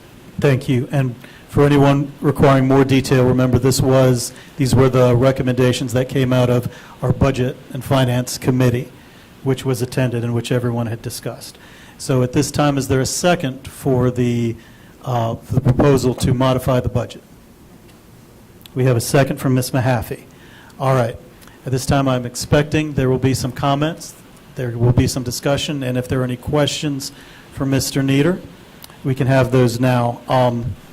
Before we start, I do want to commend Vice Chair and Budget and Finance Chair Swanson and all of the members of the board who have worked very hard on this budget since the time that it was originally proposed by the superintendent. I especially want to commend you for the last Budget and Finance Committee meeting and for all of the suggestions that board members have brought to the table looking at a responsible way to balance this budget. Many different scenarios were considered, and I appreciate all of your very thoughtful and judicious work in suggesting them. You know, a budget is not a legislative agenda, right? It's not a wish list. It's a detailed plan for how you expect to spend the money you expect to receive. And that can be very, very difficult. With inadequate state funding and with limited county funding, we have to be realistic and responsible about how we plan to spend the funds that we best expect we will receive. Further, with cuts to both spending and staffing at the federal level, we have a tremendous amount of uncertainty hanging over us. And if I can opine a minute, because I believe those proposed cuts affect some of our most vulnerable students, if we see those budgets, it is responsible for us to build in as much budget flexibility as we can so that we can make sure our special education students, our Title I students, and others that could lose this funding can still be supported by this district. So with that, Vice Chair Swanson, would you like to address the proposed budget? Sure. Thank you. Thank you, Chair Harrigan. And I also want to thank Ms. Kimsey, Ms. Posey, for their detailed work and hard work for this budget. This budget does not end once we start today. This is, in fact, a long process, so I want to also thank you, Mr. Nieder, as well. I also want to thank Ms. Allen and Mr. Reynolds for coordinating the 3 public hearings, which this district has never taken the budget outside of Crossroads before. And because this was a very serious budget, we felt that it was important to take the issues to the community so they can hear. And through those conversations, we were able to reinstate changes that we heard from the community, such as the dental, the concerns for HVAC, and Restart, which again, those 43 schools in the district, primarily in the eastern part of our county, will be impacted the most. I don't want to name those schools, but there's 43 of them out there that will benefit from this. I also know that a budget's not perfect. This is not a perfect budget. Nobody here wants to make cuts. No one really supports those cuts, but again, we have an obligation to pass a balanced budget. And the reality is that Wake County, just like many other districts, are facing these same issues due to the state government not fulfilling their duties. In fact, the burden has been pushed down to the local government, pushed down to the county commissioners to fill that gap, and in return, the taxpayers, which we are grateful for the community always stepping up and filling in the gap. But the State General Assembly must and can and shall do better as it relates to public education, because public education is a public good that all of us deserve to participate in. We also just learned that North Carolina ranks 43rd in the nation as it relates to teacher pay, which is highly unacceptable when we have a strong and robust economy and growth. And it's been referenced that other counties, our second largest county in the state, has a more robust budget because they have a larger revenue. We have all of this, the state government that's here, which limits what we can bring revenue and tax on. And so this is, again, a tough one. The responsibility has been pushed down to us because, again, instead of the General Assembly advancing teacher pay, raising teacher pay, putting more counselors into the building to meet the national average. They have chosen to take public dollars to divert them to voucher schemes and whatnot. And so this is the reality that we're facing. And I think the truth has to be told. And again, I will support the budget, but I will also continuously call out our legislators, meet with them, advocate with them to talk about why funding public schools is the right thing, is the moral thing to do, especially when we have a strong, robust economy. And I will say lastly, that we cannot have strong businesses come to North Carolina, Wake County, if we do not have a strong school system. So I would urge my colleagues to support this. Again, this is going to be one of many times that we will address this budget. We have to hear back from the county commissioner's final budget and whatever the state government decides to do when they decide to pass their budget. So tonight is one of many steps that we will take to address this budget. So thank you, Mr. Chair. Thank you, Vice Chair Swanson. Other speakers on tonight's proposed budget? Mr. Hershey. A question for Mr. Nieder. You mentioned the community fund, and you kind of gave a little bit more detail. Were you saying that the $1 million taken from that impacts our volunteer approved background check? Can you clarify that for me? Yes, certainly. Thank you. So, of the adjustments, some of the adjustments effectively were restoring things that were budget reductions, which means to restore those, to have a balanced budget, we need to find another source of funding. One of those sources of funding identified, brought forth, and considered and included within tonight's proposal is to use $1 million of community use funding towards the operating budget, and would be applied to two areas that are appropriate, and one is utilities within the schools, and the second would be to cover a portion of the background checks. It's simply a shifting of the source of funding for those things, which would in turn allow us to reduce on the operating budget side the utilities funding and the background check funding by an equal amount. There would be no impact. We've analyzed multiple years historically of community use revenues and expenditures, and we do not anticipate there'll be any impact on the community use program by doing this. Okay, that's what I was getting at. I will say that I'm going to support the budget as recommended. I want to point out a couple of things that I have issues with, and I have stated them already, which we need the organizational study. I am not going to another budget without it. I think it's incredibly important to be able to show the public what we may agree it will show, but if we don't do it independently, we voted on it as a board a year ago, not quite a year ago. And my expectation is that when the board votes on something like that, that we get that product. And I understand it was tight, but I'm a no next year without that. Like, we have to have that. It's imperative to be able to show all the staff here, people who question whether we're bloated at the top, the independent study.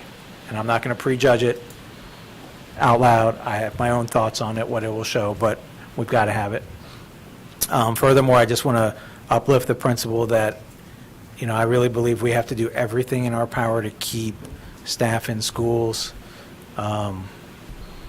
It worries me, some of the using different months to, some of the flexibility that principals have, that we're, maybe taking a little bit of away here to keep a little bit here within a school. And so I'm just going to uplift that as I wish we were able to do more.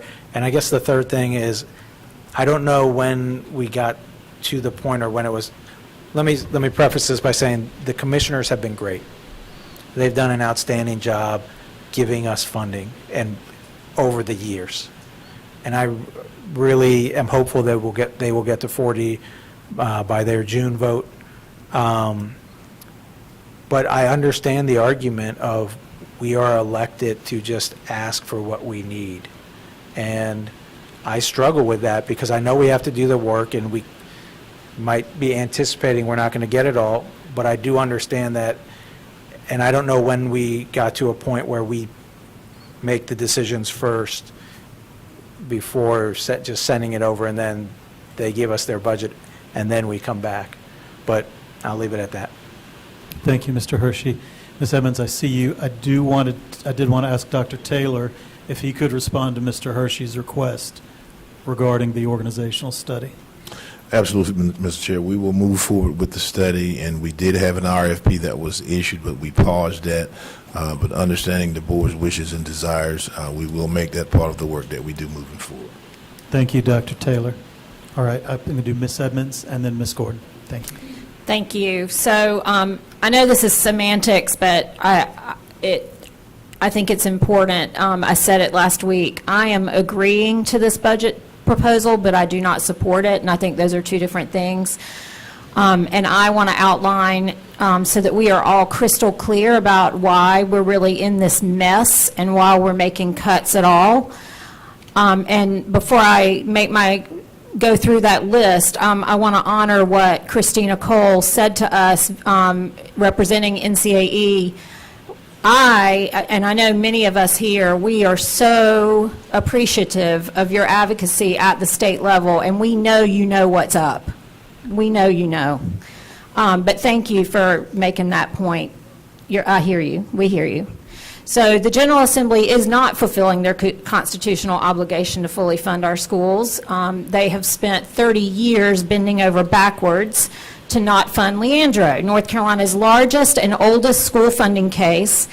Democrats and Republicans are guilty of this. Democrats were in power when the case was first brought, and it was Democrats who first refused. And when the GOP gained control, they just doubled down on that refusal. Fast forward to the last 12 years of chronic underfunding and attacks on our schools. As Mr. Swanson pointed out, North Carolina is now, well, we're 39th in beginning teacher pay, 43rd in overall teacher pay, which was a drop. We had been a little bit higher than that. And we are 49th in funding effort. The General Assembly has taken our corporate income tax rate from 6.9% to 0%, which means that no corporations doing business in our state will contribute a dime to our public schools, even though they and their employees benefit from them. They took away master's pay and have yet to restore it. They have plateaued teacher pay at year 15, which hurts our ability to retain teachers long term. They took away retirement health benefits for teachers, and they've taken every opportunity to belittle the teaching profession by passing laws like the Parents' Bill of Rights and House Bill 636 that's moving through now, a bill that includes a $5,000 fine for teaching something a parent or community member doesn't like. And bills like that waste taxpayer money on more staff and more staff time, attorneys' fees, et cetera, to respond to complaints about books or materials at the whims of parents or community members. And then there's the money the General Assembly is allocating for vouchers.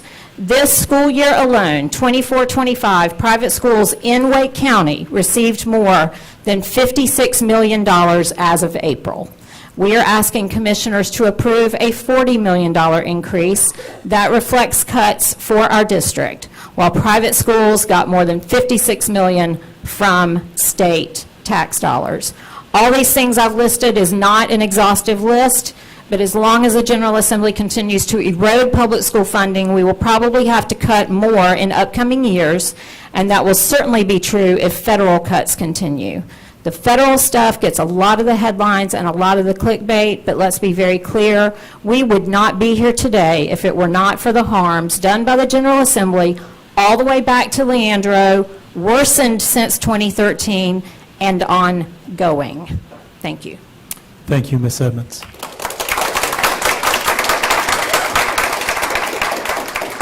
Ms. Gordon. Yes. Is this? Can you all hear me? It doesn't feel like it's on. Yeah. Thank you.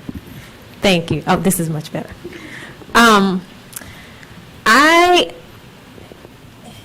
I want to say I want to say that while I understand we have a clear obligation and a clear responsibility to pass a local school budget, we also have an obligation to support those who are in these classrooms with our students every single day. As a parent, it concerns me that there are proposed cuts to classrooms that have a direct impact on students. And during public comment, we heard powerful testimony, not only from educators, but from parents, grandparents, and students, all urging us to pass a no-cuts budget. And to me, their message was clear. Cutting these roles increases the strain on already stretched schools and sends the wrong message. So with that, I cannot support or agree to a budget that has this many cuts to school buildings. Thank you. Thank you, Ms. Gordon. Ms. Caulfield? Thank you. And I want to start with saying that I really appreciate all the work that goes into it. I know it's a large budget, and you guys do a lot, come back to us quite a bit. And I do hope that we get the extra support that we need. There's a lot of really good arguments. I've been advocating for things, but we do decide where we put our budget directly. So I appreciate that we put the dental, the maintenance, the M&O portion back, and the $1 million back for the restart, because I think that was extremely important. But I wanted to be clear on one fact before I continue. We are not removing coordinating teachers, right? Because we did receive a ton of emails today, and I thought that was off the table a couple meetings ago. Okay, so I just wanted to be sure that we were on the same page with that. To be clear, when you say we're not removing, there is no proposed cut to those positions in the proposed budget. Is that correct, Vice Chair Swanson? Yes? Okay. Just wanted to be clear. I've spent a lot of time trying to advocate for our teachers to have the support and the money that they need to afford and to live and support and feed their families. And there's no way that I just feel justified allowing their supplement to be a sacrifice to get the resources in the classrooms. I have a hard time believing that we cannot conserve in other areas. I know that it is not a fun budget, but I think it's important that we look at some other ideas. And I cannot support something that is directly cutting things that are in our classroom. And if that's the option, I cannot agree. Excuse me, so my vote's going to be no. But there were comments that were made that I wanted to address, that to say that we are abysmal in central staff, we don't know. We just don't know. We need to evaluate that, and we did speak about it. I know that Mr. Hershey has brought it up as well. We asked about it last budget cycle, and we did not see it this budget cycle. I think it would have made a huge difference. And it could have been for the benefit of just us knowing. It could have been for the public. But either way, just not knowing that information, it is a huge piece of it. We have to at least acknowledge the money that is spent in our central office. It's kind of irresponsible in my mind to not do that, to not even consider such an important piece of the puzzle. There's no way for any of us to know if we are bloated or not bloated, because we just don't have a full picture. Yes, we have all the top directors. They are listed in our budget, but there is a lot of information beyond that point, and we just don't have it. There's a large portion of our budget. It was stated that it's only 6% of our budget, which, if I'm doing my math right, seems to be $138 million. That's a lot of money. So that's something that we should be considering. So we absolutely should know what's in there, and I think that we really need to have that study done. We need to have that information. And I cannot in good conscience take monies that we used, I'm sorry, I'm just getting a little flustered. I cannot in good conscience take monies we usually spend on our supplements to our teachers and give to those very same teachers that they need in their classrooms. We can't take money away from them, because it is. I mean, usually we give them 3%, and now we're asking to give them 1.5% supplement instead, so that we could supply things in their very own classrooms, and I can't support that. Sorry. Thank you. Ms. Rice. take some breathing exercise on this tonight. I want to make a statement, and I don't know how it's perceived, but in my mind, all I can see concerning this budget is a mom telling a kid who has limited resources, we're getting ready to go in the store. This is all I have, and don't ask for anything more. I don't know who can relate to that culturally, right? And they say, the parent knows what the expectation is they're going to get, regardless of the desire of what that child really wants to have. And so that's how I see this budget. I want my kid to have the great shoes. I want my kid to have the thing that they need to go to the event they've got to go to. But that's just not what my budget is. And so in my heart, that's what's resonating with me, is that I just don't have it, even though I desire it. And so therefore, as the good parents that we have, I don't know about you all, I've seen parents take the minimal and they never missed a beat, and it still worked out. It's not what we desire. It's not what I desire. It is frustrating. But this is all we have. And I have confidence in the very people who do this work every single day. People don't get into this profession for the money. They get into the profession because they love children and they want to make a difference. I see you, I hear you. But tonight I'm the parent that understands the budget that I have. But I'm going to give you the very best that I do have to make it work for you. And so while I cannot give you the $60 million, I'm at least looking at what is reasonable to do and that makes sense within the budget that I've been expected to get. Because see, in a parent perspective, right, you went to work, you've done what you need to do, but you have an expectancy of what your check is getting ready to be.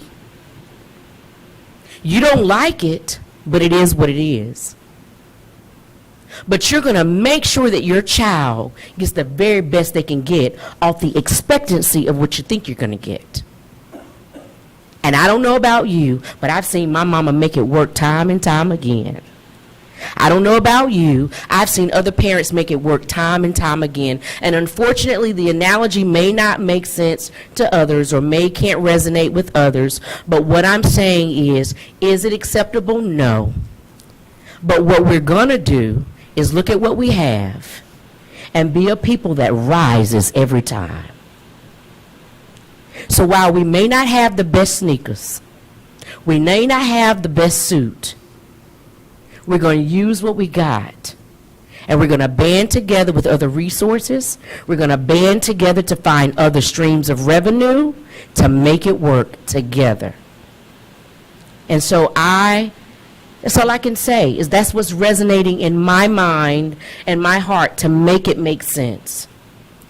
And so while I am thankful for my colleagues hearing my heart and your own hearts about restart funding that affects the most vulnerable populations, thank you. Vice Chair Swanson, thank you. Because I'm just going to tell you, I would not want to be the budget chair right about now. Why? Because our social climate is different, but you took what was difficult and you used intellect, you used compassion, and you use working with others to bring it together the best you could. And you're balancing this budget to help us to get the shoes close to what we want, even though it's not what we want. I want to thank Ms. Posey, Mr. Nieder, Ms. Kimsey for the hard work that you guys did with hearing and answering the questions, coming back, asking for things that we had questions about from our constituents that we shared with you. Thank you. That's not easy. Because it's not easy when a parent is looking in their child, knowing what they desire and what they really want, and they really can't give it to them. That's what I'm feeling tonight. That's what's in my heart tonight. That's what's moving me emotionally. I want to give it to you, but I just don't have the means yet. So all the great things that we've said about banding together, going to the next level, we know that each and every one of us who are advocates do that. We respect each other for that. We cannot stop. But most importantly, we can't stop working together to continue. Mr. Swanson said, this is just phase one. It's phase one. And so you can look at your mama and say, I don't want that. And she can take you right on about that store, and you get nothing. Or you can humble yourselves and say, Mama, I thank you for what you can do for me right now. Because one day we're going to do better. One day we're going to be able to do better. And when we're able to do that, we're going to stand up for it, and we're going to fight for it. And I wish that tonight was one of those nights that we could do that within reason and with responsibility to be good shepherds over what we have. But tonight I have to be that shepherd that understands the expectation of what I'm going to get and budget it to the best of my ability. And I have to say yes. Thank you, Ms. Rice. Ms. Mahaffey?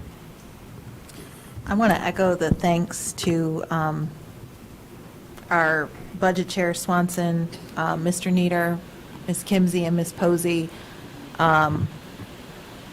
Over the last 9 years, the three of you, and along with Mark Winters, have helped me understand how school funding works in Wake County, and have been able to translate that and so that a French teacher can understand it. And always to Ms. Allen for making sure we're able to stay on track. This isn't an easy budget.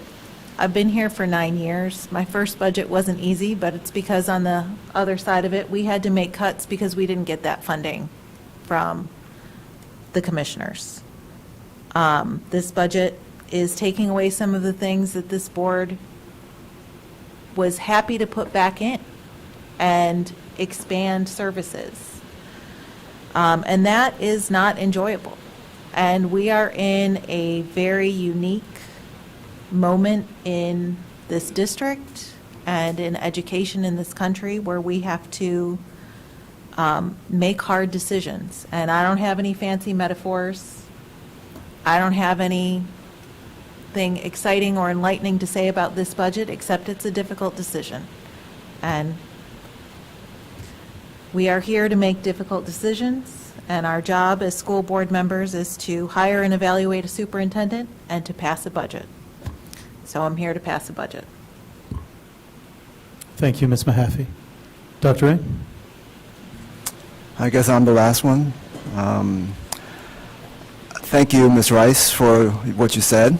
It just brought back memories of my family. When I was growing up, my dad didn't have much money. He was a tailor. And he wanted to give us the American dream. And he spent a lot of money to take care of us. None of us knew how much he was in debt until he had to file for bankruptcy. And he also had to give up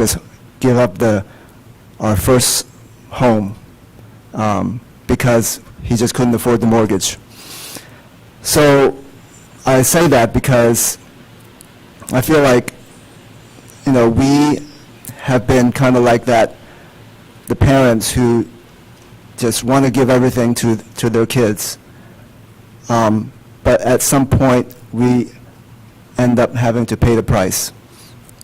And the responsible adults ought to have a budget that makes sense, that we're not, borrowing from another pocket or another pot to pay for something else. For us, I appreciate Mr. Nieder and Ms. Kimsey for for explaining a lot of the intricacies of it over the last few years that we've been on the board. And making a decision on a budget requires us to have full information. And I agree with Mr. Hershey that, we've asked for the organizational study and we haven't gotten it yet.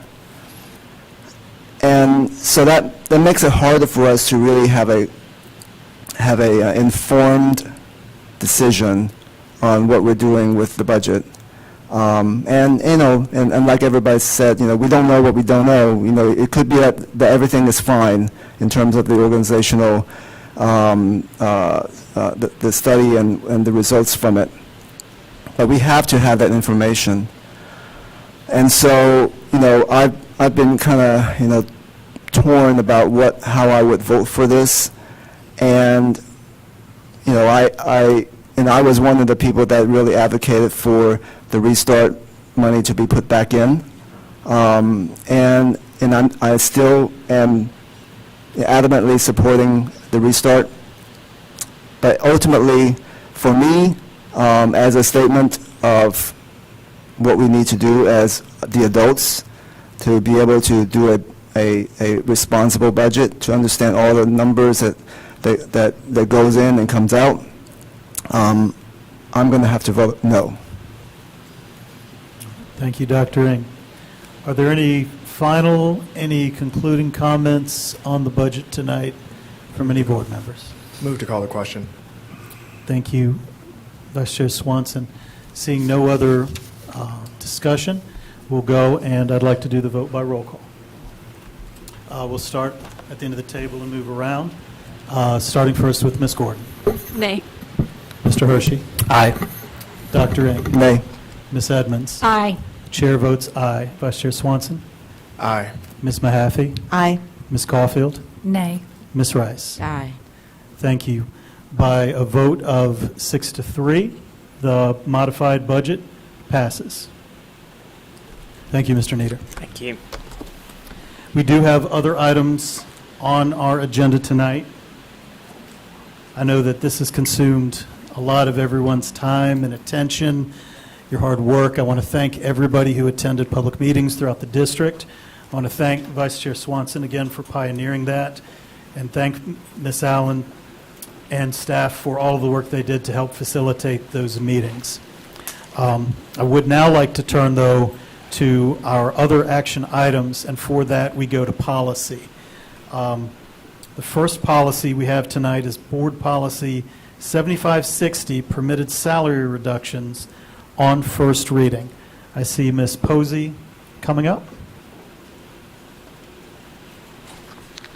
Good evening. Good evening, Board Chair, members of the Board, and Superintendent Dr. Taylor. So we have two policies for you. You heard these policies in the April 29th Policy Committee. This is first reading on action. So Policy 7560, permitted salary deductions for absences and discipline of certain exempt employees. The purpose of this policy, it outlines when salary deductions are permissible for exempt employees under the FSLA. This policy emphasizes alignment with FLSA and includes a grievance process for unresolved complaints. In blue are technical in nature changes, and we had alignment in policy committee for this particular policy. The second policy, and that is a new policy. We do not have current policy. The second policy is Policy 7620, payroll deductions, which replaces old policy 8361, salary reductions. We also have technical changes that are highlighted in blue. The policy lists the types of payroll deductions that the finance officer is authorized to deduct from the employee's salary. Both of these are on action for first reading. Thank you, Ms. Posey. Is there a motion at this time? Chair Haggerty, I move that we adopt 7560 and 7620 on first reading. Thank you, Ms. Edmonds. Is there a second? Second. We have a second from Ms. Mahaffey. Is there any discussion? Are there any questions for Ms. Posey? No? Ms. Mahaffey? I just want to clarify, Ms. Edmonds, that's for both policies? Okay. That's what I heard, I'm just making sure. All right. So just to be clear, we would be voting on first reading Board Policy 7560, permitted salary deductions, and Board Policy 7620, payroll deductions. Is that correct? Okay, just making sure I got it. All right then. If there's no other discussion, if there's no other debate, we'll proceed to the question. All in favor of adoption of Board Policy 7560 and 7620 on first reading, please say aye. Aye. Any opposed? Nay. Okay, by my count, I have a 7-to-1 vote. Is that correct? I see Mr. Hershey had to step out for the matter he had discussed with me previously. All right. So with that, Board Policies 7560 and 7620 both passed on first reading, and we'll come back to the board on second reading. Okay. Thank you, Ms. Posey. All right.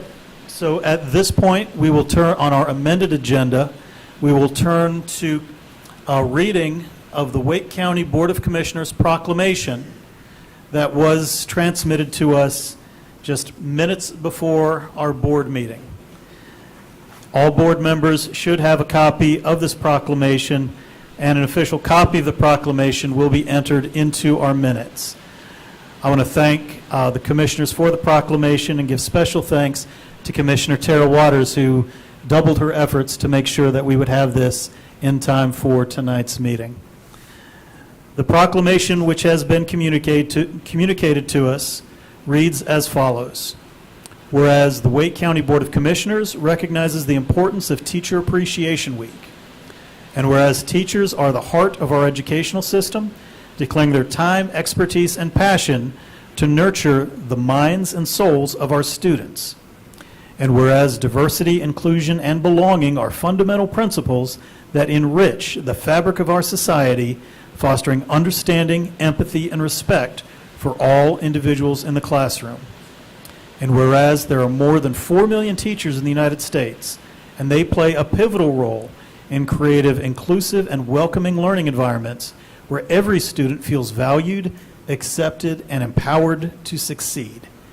And whereas Teacher Appreciation Week provides an opportunity to express our gratitude and administration for the tireless dedication and commitment of our educators, and whereas Wake County recognizes the importance of celebrating the diversity of our teachers and unique perspectives they bring to the classroom, contributing to a rich tapestry of experiences and knowledge. And now, therefore, be it resolved that the Wake County Board of Commissioners does hereby proclaim May 5th through May 9th as Teacher Appreciation Week, and urges the residents of our community and communities across the country, and that does say country, not county, to support all of our Wake County teachers. Adopted this day, the 5th of May, 2025, signed Susan P. Evans, Chair, Wake County Board of Commissioners. So, as Chair of the Board of Education, I thank the Commissioners for their proclamation. I'm glad that they chose to send this to us and share this with us at our meeting tonight. Thank you. So at this time on our agenda, we would return to additional information items, and that starts with board comments. After a meeting of the gravity of tonight's meeting, it can really be, almost, anything we say at this point would be a step down from the work that we have done. We know that we have a crisis in education funding. This is a statewide crisis, and now, more recently, it's a federal crisis. This cannot continue if we want to continue to provide quality education in Wake County schools and in the schools across North Carolina. I appreciate Ms. Edmonds' remarks specifically, calling out specific policy decisions that have been made. and I think rightfully talking about the roots of the problem. And there is shared blame to go around. And I'm hopeful that we'll have shared solutions.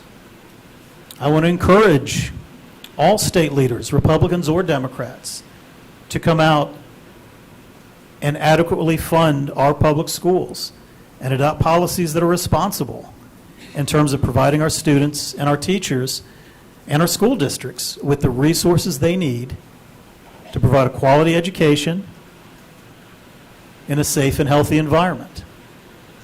I want to thank our county commissioners for their past support for last year's, record-breaking expense for Wake County Public Schools and education, above and beyond their constitutional mandate to take care of our capital construction needs, but also assuming important operational costs, which help us. We still fall short, but helps us get closer to making teacher salaries closer to the cost of living in Wake County.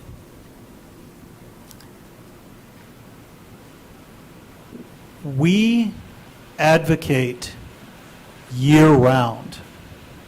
If you haven't gathered that from our board comments, if you haven't seen that from our actions, members of this board advocate year-round with our state leaders and our county leaders and do not go into this process lightly.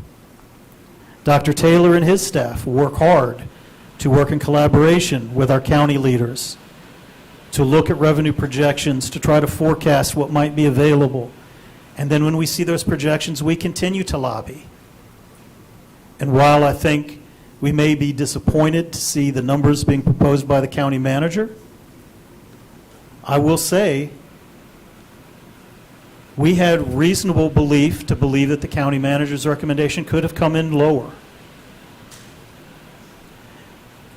And yet we put together a budget that we've approved tonight that asks for more than the county manager's recommendation. And I believe it is a reasonable and responsible ask to fully fund the budget which we have proposed. Fully funding the school board's budget as proposed will make it possible to keep those resources in those restart schools, which are threatened now more than ever.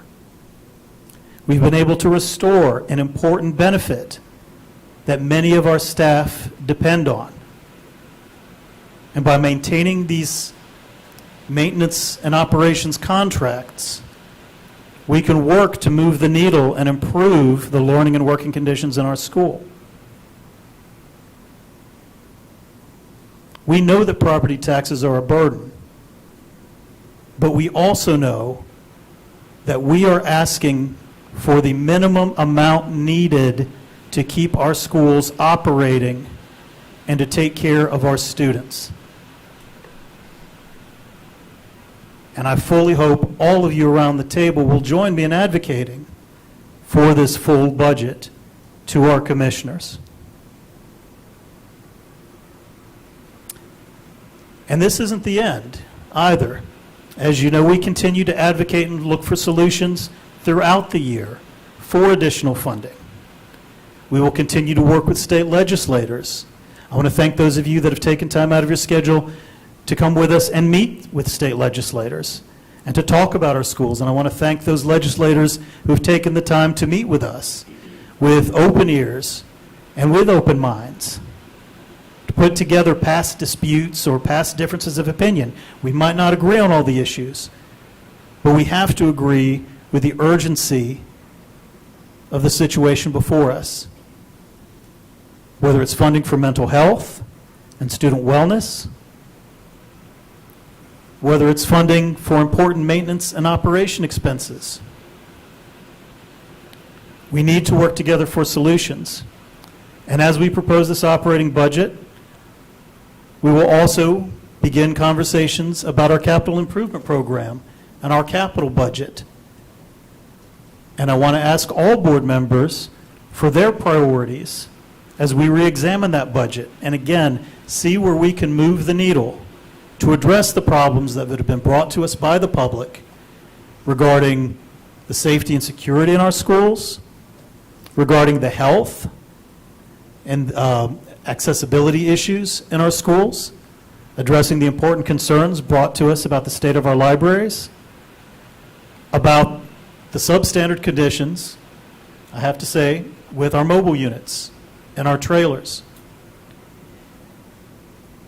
All 9 of us, including Mr. Hershey in absentia, because I know this is a priority of his as well, have a responsibility. We cannot expect to keep doing the same thing and hope for a different outcome.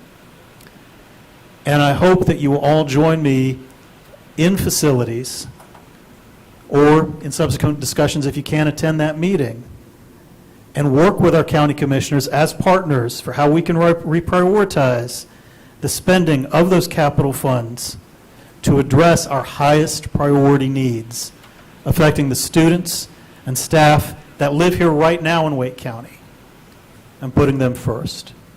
So thank you. We'll go around the table. I'll start with Ms. Edmonds. Thank you. I brought visuals tonight, so staff will get that rolling, hopefully. While we wait for that, I do want to say, and it really is, it's hard to say this today, Happy Teacher Appreciation Day. It's also Teacher Appreciation Week. It's hard to say because I know that the actions taken here tonight don't feel very appreciative, but please know that we do sincerely appreciate you, we value you, and I will continue to stand with you to advocate for you at the state and federal level. So thank you for everything you do for our kids. So these images that you're seeing, a Middle Creek High School parent invited me to the Middle Creek High School Unified Olympics, and I wasn't able to go. But today in my inbox, I got the newsletter of their digital academy where they took all these photos of the event. And this is Wake County schools. This is what is actually happening in our public schools. And community needs to know that. And I just thought they were so beautiful and so they exemplify what really goes on in public education. So I wanted to share those. And then my last comment is thank you to Wake NCAE for their library town hall last week. Ms. Gordon, Mr. Hershey, and I attended. It was impactful to hear directly from our school librarians, and I want to highlight a point that the Middle Creek High School librarian made at that meeting. She said that to replace just the nonfiction books in her collection, what she calls information books as opposed to imagination books. I loved that, her naming that of nonfiction as information and fiction as imagination. But just to replace her nonfiction research collection would cost about $600,000 in that one school for just the nonfiction, not the entire collection. And her collection needs updating. So, and that equates to what her students, but also students, across the district have access to. But I appreciated her for advocating for what she needs and what her students need and articulating it in a number so that we can appreciate the scope and the scale of what our students do and do not have. And I want to thank Mr. Hershey for his advocacy here and his leadership on the Facilities Committee. I know that we're going to discuss it very soon, I think at the next meeting, but if not then, very, very soon. And while I'm optimistic that we will find a solution for this library funding issue, I do invite NCAE and our librarians to hold us accountable on this. Thank you. Thank you, Ms. Edmonds, and thank you for sharing those wonderful pictures. Dr. Ng. Yes, I had the honor of accompanying Lieutenant Governor Rachel Hunt at Millbrook for a tour. She was very excited to see our CTE programs there, and we had a tour and watched the students hard at work, and also the goats and the chickens and all the activity there. And it was just a wonderful experience. And then also the fact that Mr. Ryan Berglund, our former Teacher of the Year now, he was in his next to the last day of being Teacher of the Year, he was able to provide a tour of the program. And so I was very proud of that school, and I thank Dr. Saunders for taking the lead on that and making sure that it was a wonderful experience for the Lieutenant Governor. And then I'm talking about the AAPI Heritage Month. I do understand the celebration of the API heritage, and being a Chinese American, I certainly appreciate my heritage. I do find, out of necessity, I use that term Asian American just as a shortcut term. However, there's a rich, diverse cultures throughout the AAPI label. Chinese people are different than Japanese people, that are different from Korean people, or different from Pacific Islanders in terms of history, in terms of language, in terms of culture. And so it's, in a way, it kind of does a disservice to those individual cultures to be kind of all grouped together in one. But I do understand the need to have a shortcut term in terms of celebrating the people that oftentimes don't get the acknowledgement in Western culture. And I am proud to be a Chinese American, and in that order, being proud of being a Chinese and being proud of being an American. And I'm proud of the heritage, but at the same time, I'm not defined by it. I'm defined by the God that made me, and so I think that it's worthwhile to celebrate, but also to understand that it's a rich history and backgrounds to all the different cultures, and just wanted to get that out there. Thank you. Thank you, Dr. Ring. Ms. Gordon. Thank you. First and foremost, I'd like to say Happy Teacher Appreciation Week to all of our educators. As a former classroom teacher and forever educator, I know what it means to feel appreciated for such a selfless profession. A special congratulations to Coach B, our newest Teacher of the Year, who I'd also like to add is the daughter of a 30-plus year educator, which is evident that when we pour into and support our educators, we are likely starting a ripple effect. As Coach B commented on how her mom is such an inspiration to her. I also want to thank every community member who has shown up, whether you spoke during the public hearings or simply listened. I want to thank those who sent the countless emails that we are still receiving to this board, expressing concerns, sharing stories, and holding us accountable. Your voices matter, and you remind us who we serve and why this work is so important. I'd like to specifically also thank the Wake County librarians for their tireless advocacy for more equitable and sustainable funding for books. At their recent town hall, I was struck by what I learned, that librarians often write grants, use their own money, and even ask family and friends just to keep shelves stocked. I learned that school book fairs only return about 25% of sales, meaning a parent would need to spend $100 just to make it possible for one book to be added to a school's library. It means that, yet again, students in less affluent neighborhoods have less access to the most basic instructional resource, which is books. One librarian said, "A child's access to books should not be determined by their zip code." And what's even more alarming is that these discrepancies exist even within our magnet school system. One magnet school may receive $4,000 for library materials, while another gets only $300. That is inequity in plain sight, and it demands our attention and action. This entire budget process has been difficult and painful. No one joins a school board hoping to vote against a budget. But I cannot, in good conscience, support a budget that goes against everything I believe in. Full investment in our students, educators, and families. And I want to thank Mr. Hershey, Ms. Caulfield, and Dr. Ng for raising the concern of making an informed decision. During public comment, we heard powerful testimony from educators, parents, grandparents, and students, all urging us to pass a no-cuts budget. Their message was very clear. Cutting those roles increases the strain on already stretched schools and sends the wrong message, that we are okay with doing less for our students. We have an obligation to pass a local school budget, but we also have an obligation to support our staff. Let me be clear.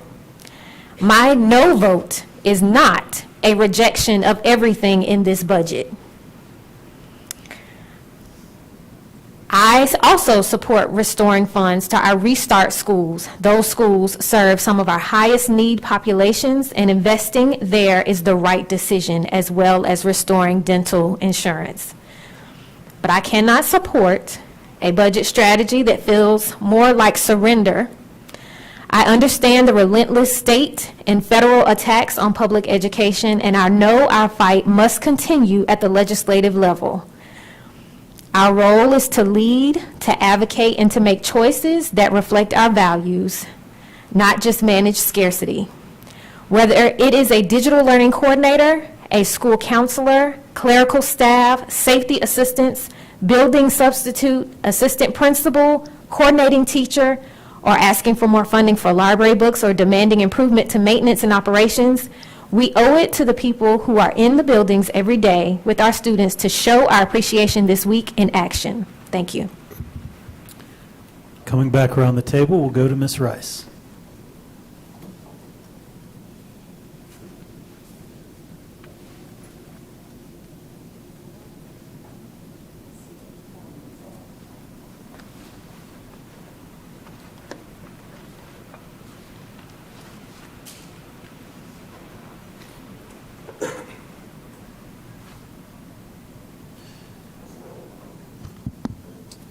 Well, of course, we want to continue with the theme of Happy Teacher Appreciation Week.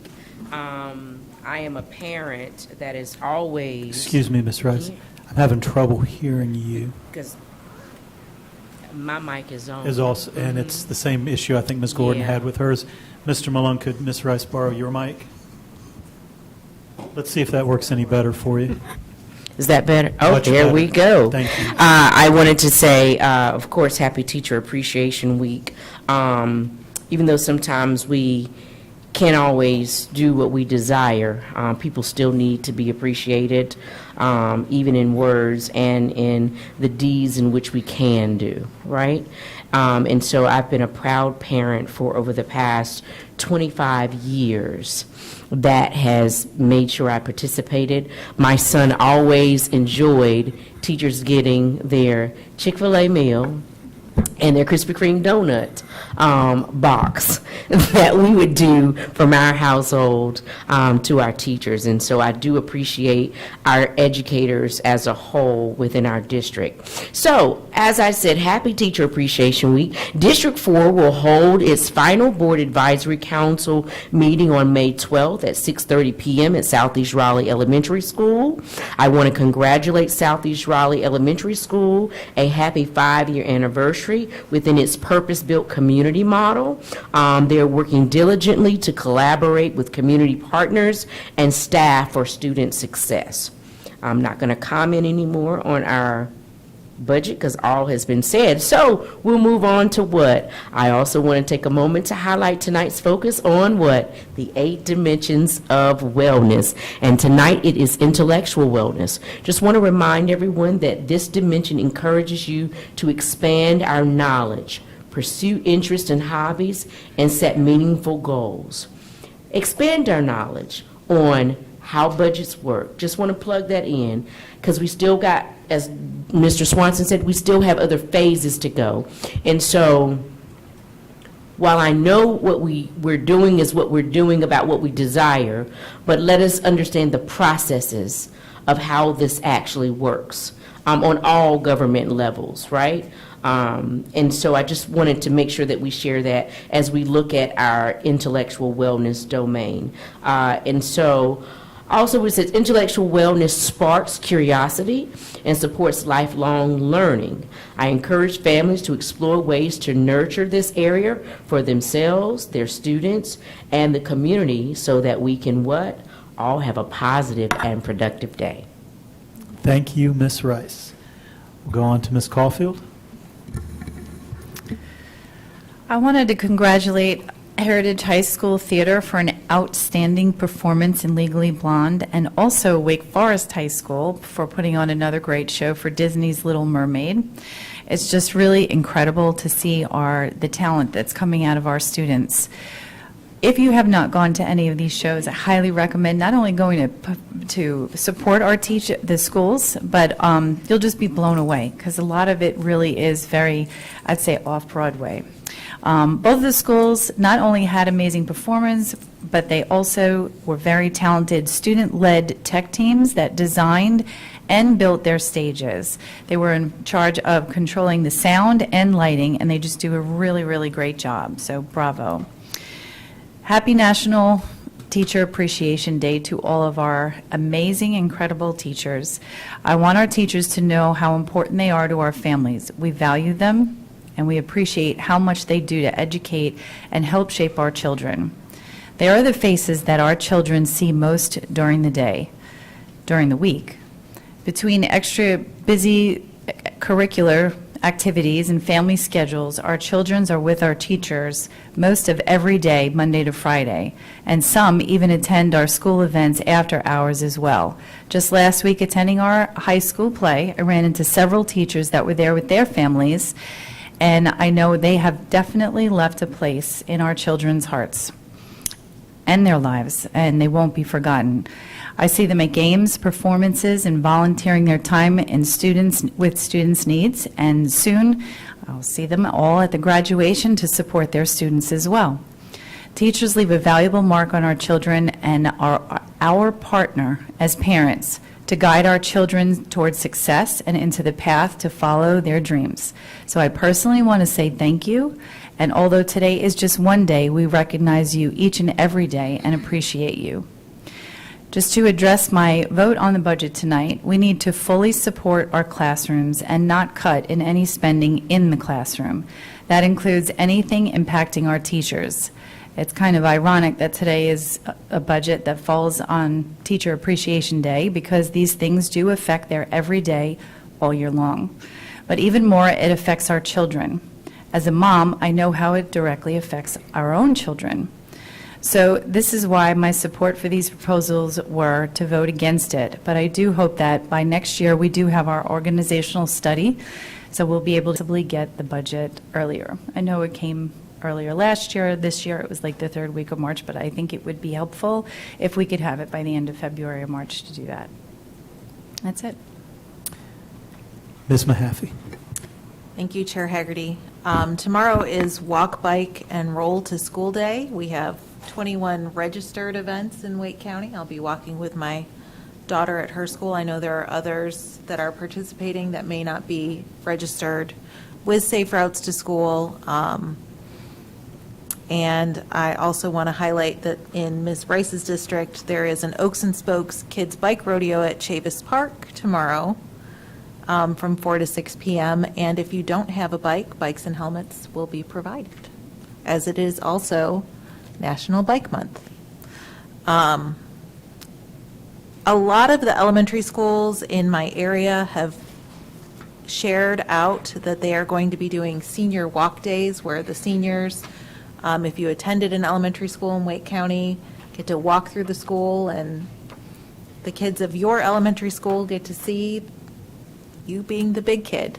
So if you attended an elementary school in Wake County, please check and see if they're doing a senior walkthrough and sign up to participate. Not everyone is doing it, but again, more and more are, and I just think it's really neat. And remember hearing like, oh, the big kids came through from my kids when they were the little kids. And again, it's Teacher Appreciation Week. I want to highlight one particular teacher that is at one of my daughter's schools. She is the music teacher. She manages a large chorus, so much that it has to be split into two choruses, a Thursday and a Tuesday chorus. So that's 2 times a week after school. She is combining those choruses. Not only does she do that, but she also does recorders in fourth grade, which I think we can all agree any music teacher that does recorders, just a special appreciation for anyone, or being around music teachers that are doing recorders. But she just did a ukulele concert for fifth graders, and each class did a different song on ukulele. So that was, I believe, 6 different ukulele songs, and it was incredible. So I know this is just one example of the many, many teachers in our district that go above and beyond for their students, and I just want to highlight that because I think all stories are important, all of our teachers are important, but lifting up this particular teacher as just an example this week. And so that, you stole my thunder with Buckhorn Creek, so thank you, Dr. Taylor. Congratulations to them, and I am done with my comments. Thank you, Ms. Mahaffey, and we'll turn to Vice Chair Swanson to close us out. Thank you, Chair Haggerty, and I was hoping you were going to explain the reason why you weren't wearing a tie, making Dr. Ng and I look bad today. A little humor based off of to lighten the load, I guess. I will not dive into the budget. I want to thank you all who chose to make the difficult vote. I know that that was not a tough vote, and I know our work will still continue.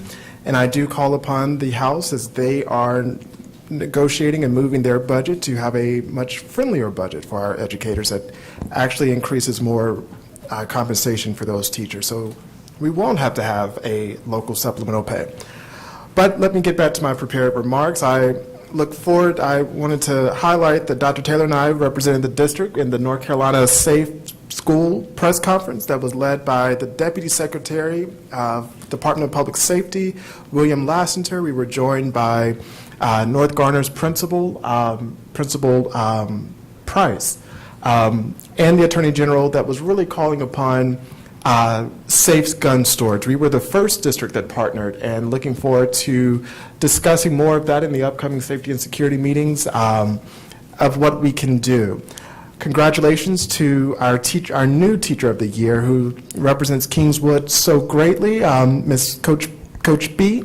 And just also want to thank all of those who, the finalists. I had the opportunity to fill in for Chair Haggerty to serve on the interview committee, and just hearing all the semifinalists, their passion, their why was such a great reminder for what we do and why we do this. And it was not lost upon me that all of them talked about compensation.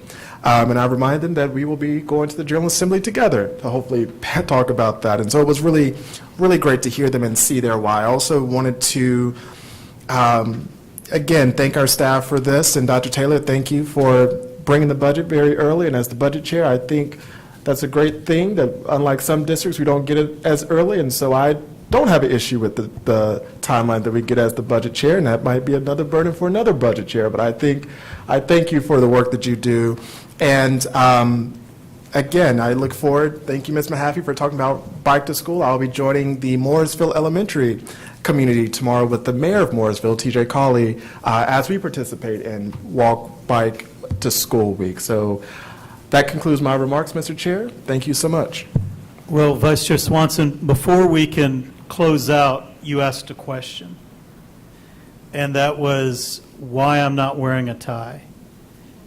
And I know Ms. Mahaffey knows, and that's simply because there are no ties during the playoffs.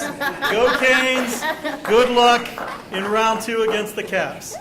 At this time, I'll entertain any motions for us to return to closed session for the reasons stated. Mr. Chair, I move that we return to closed session. Thank you, Vice Chair Swanson. Is there a second? Second from Dr. Ng. All right, all in favor of returning to closed session to continue our agenda, please say aye. Aye. Any opposed? All right, we will take a brief recess and then reconvene for closed session. Thank you, everyone.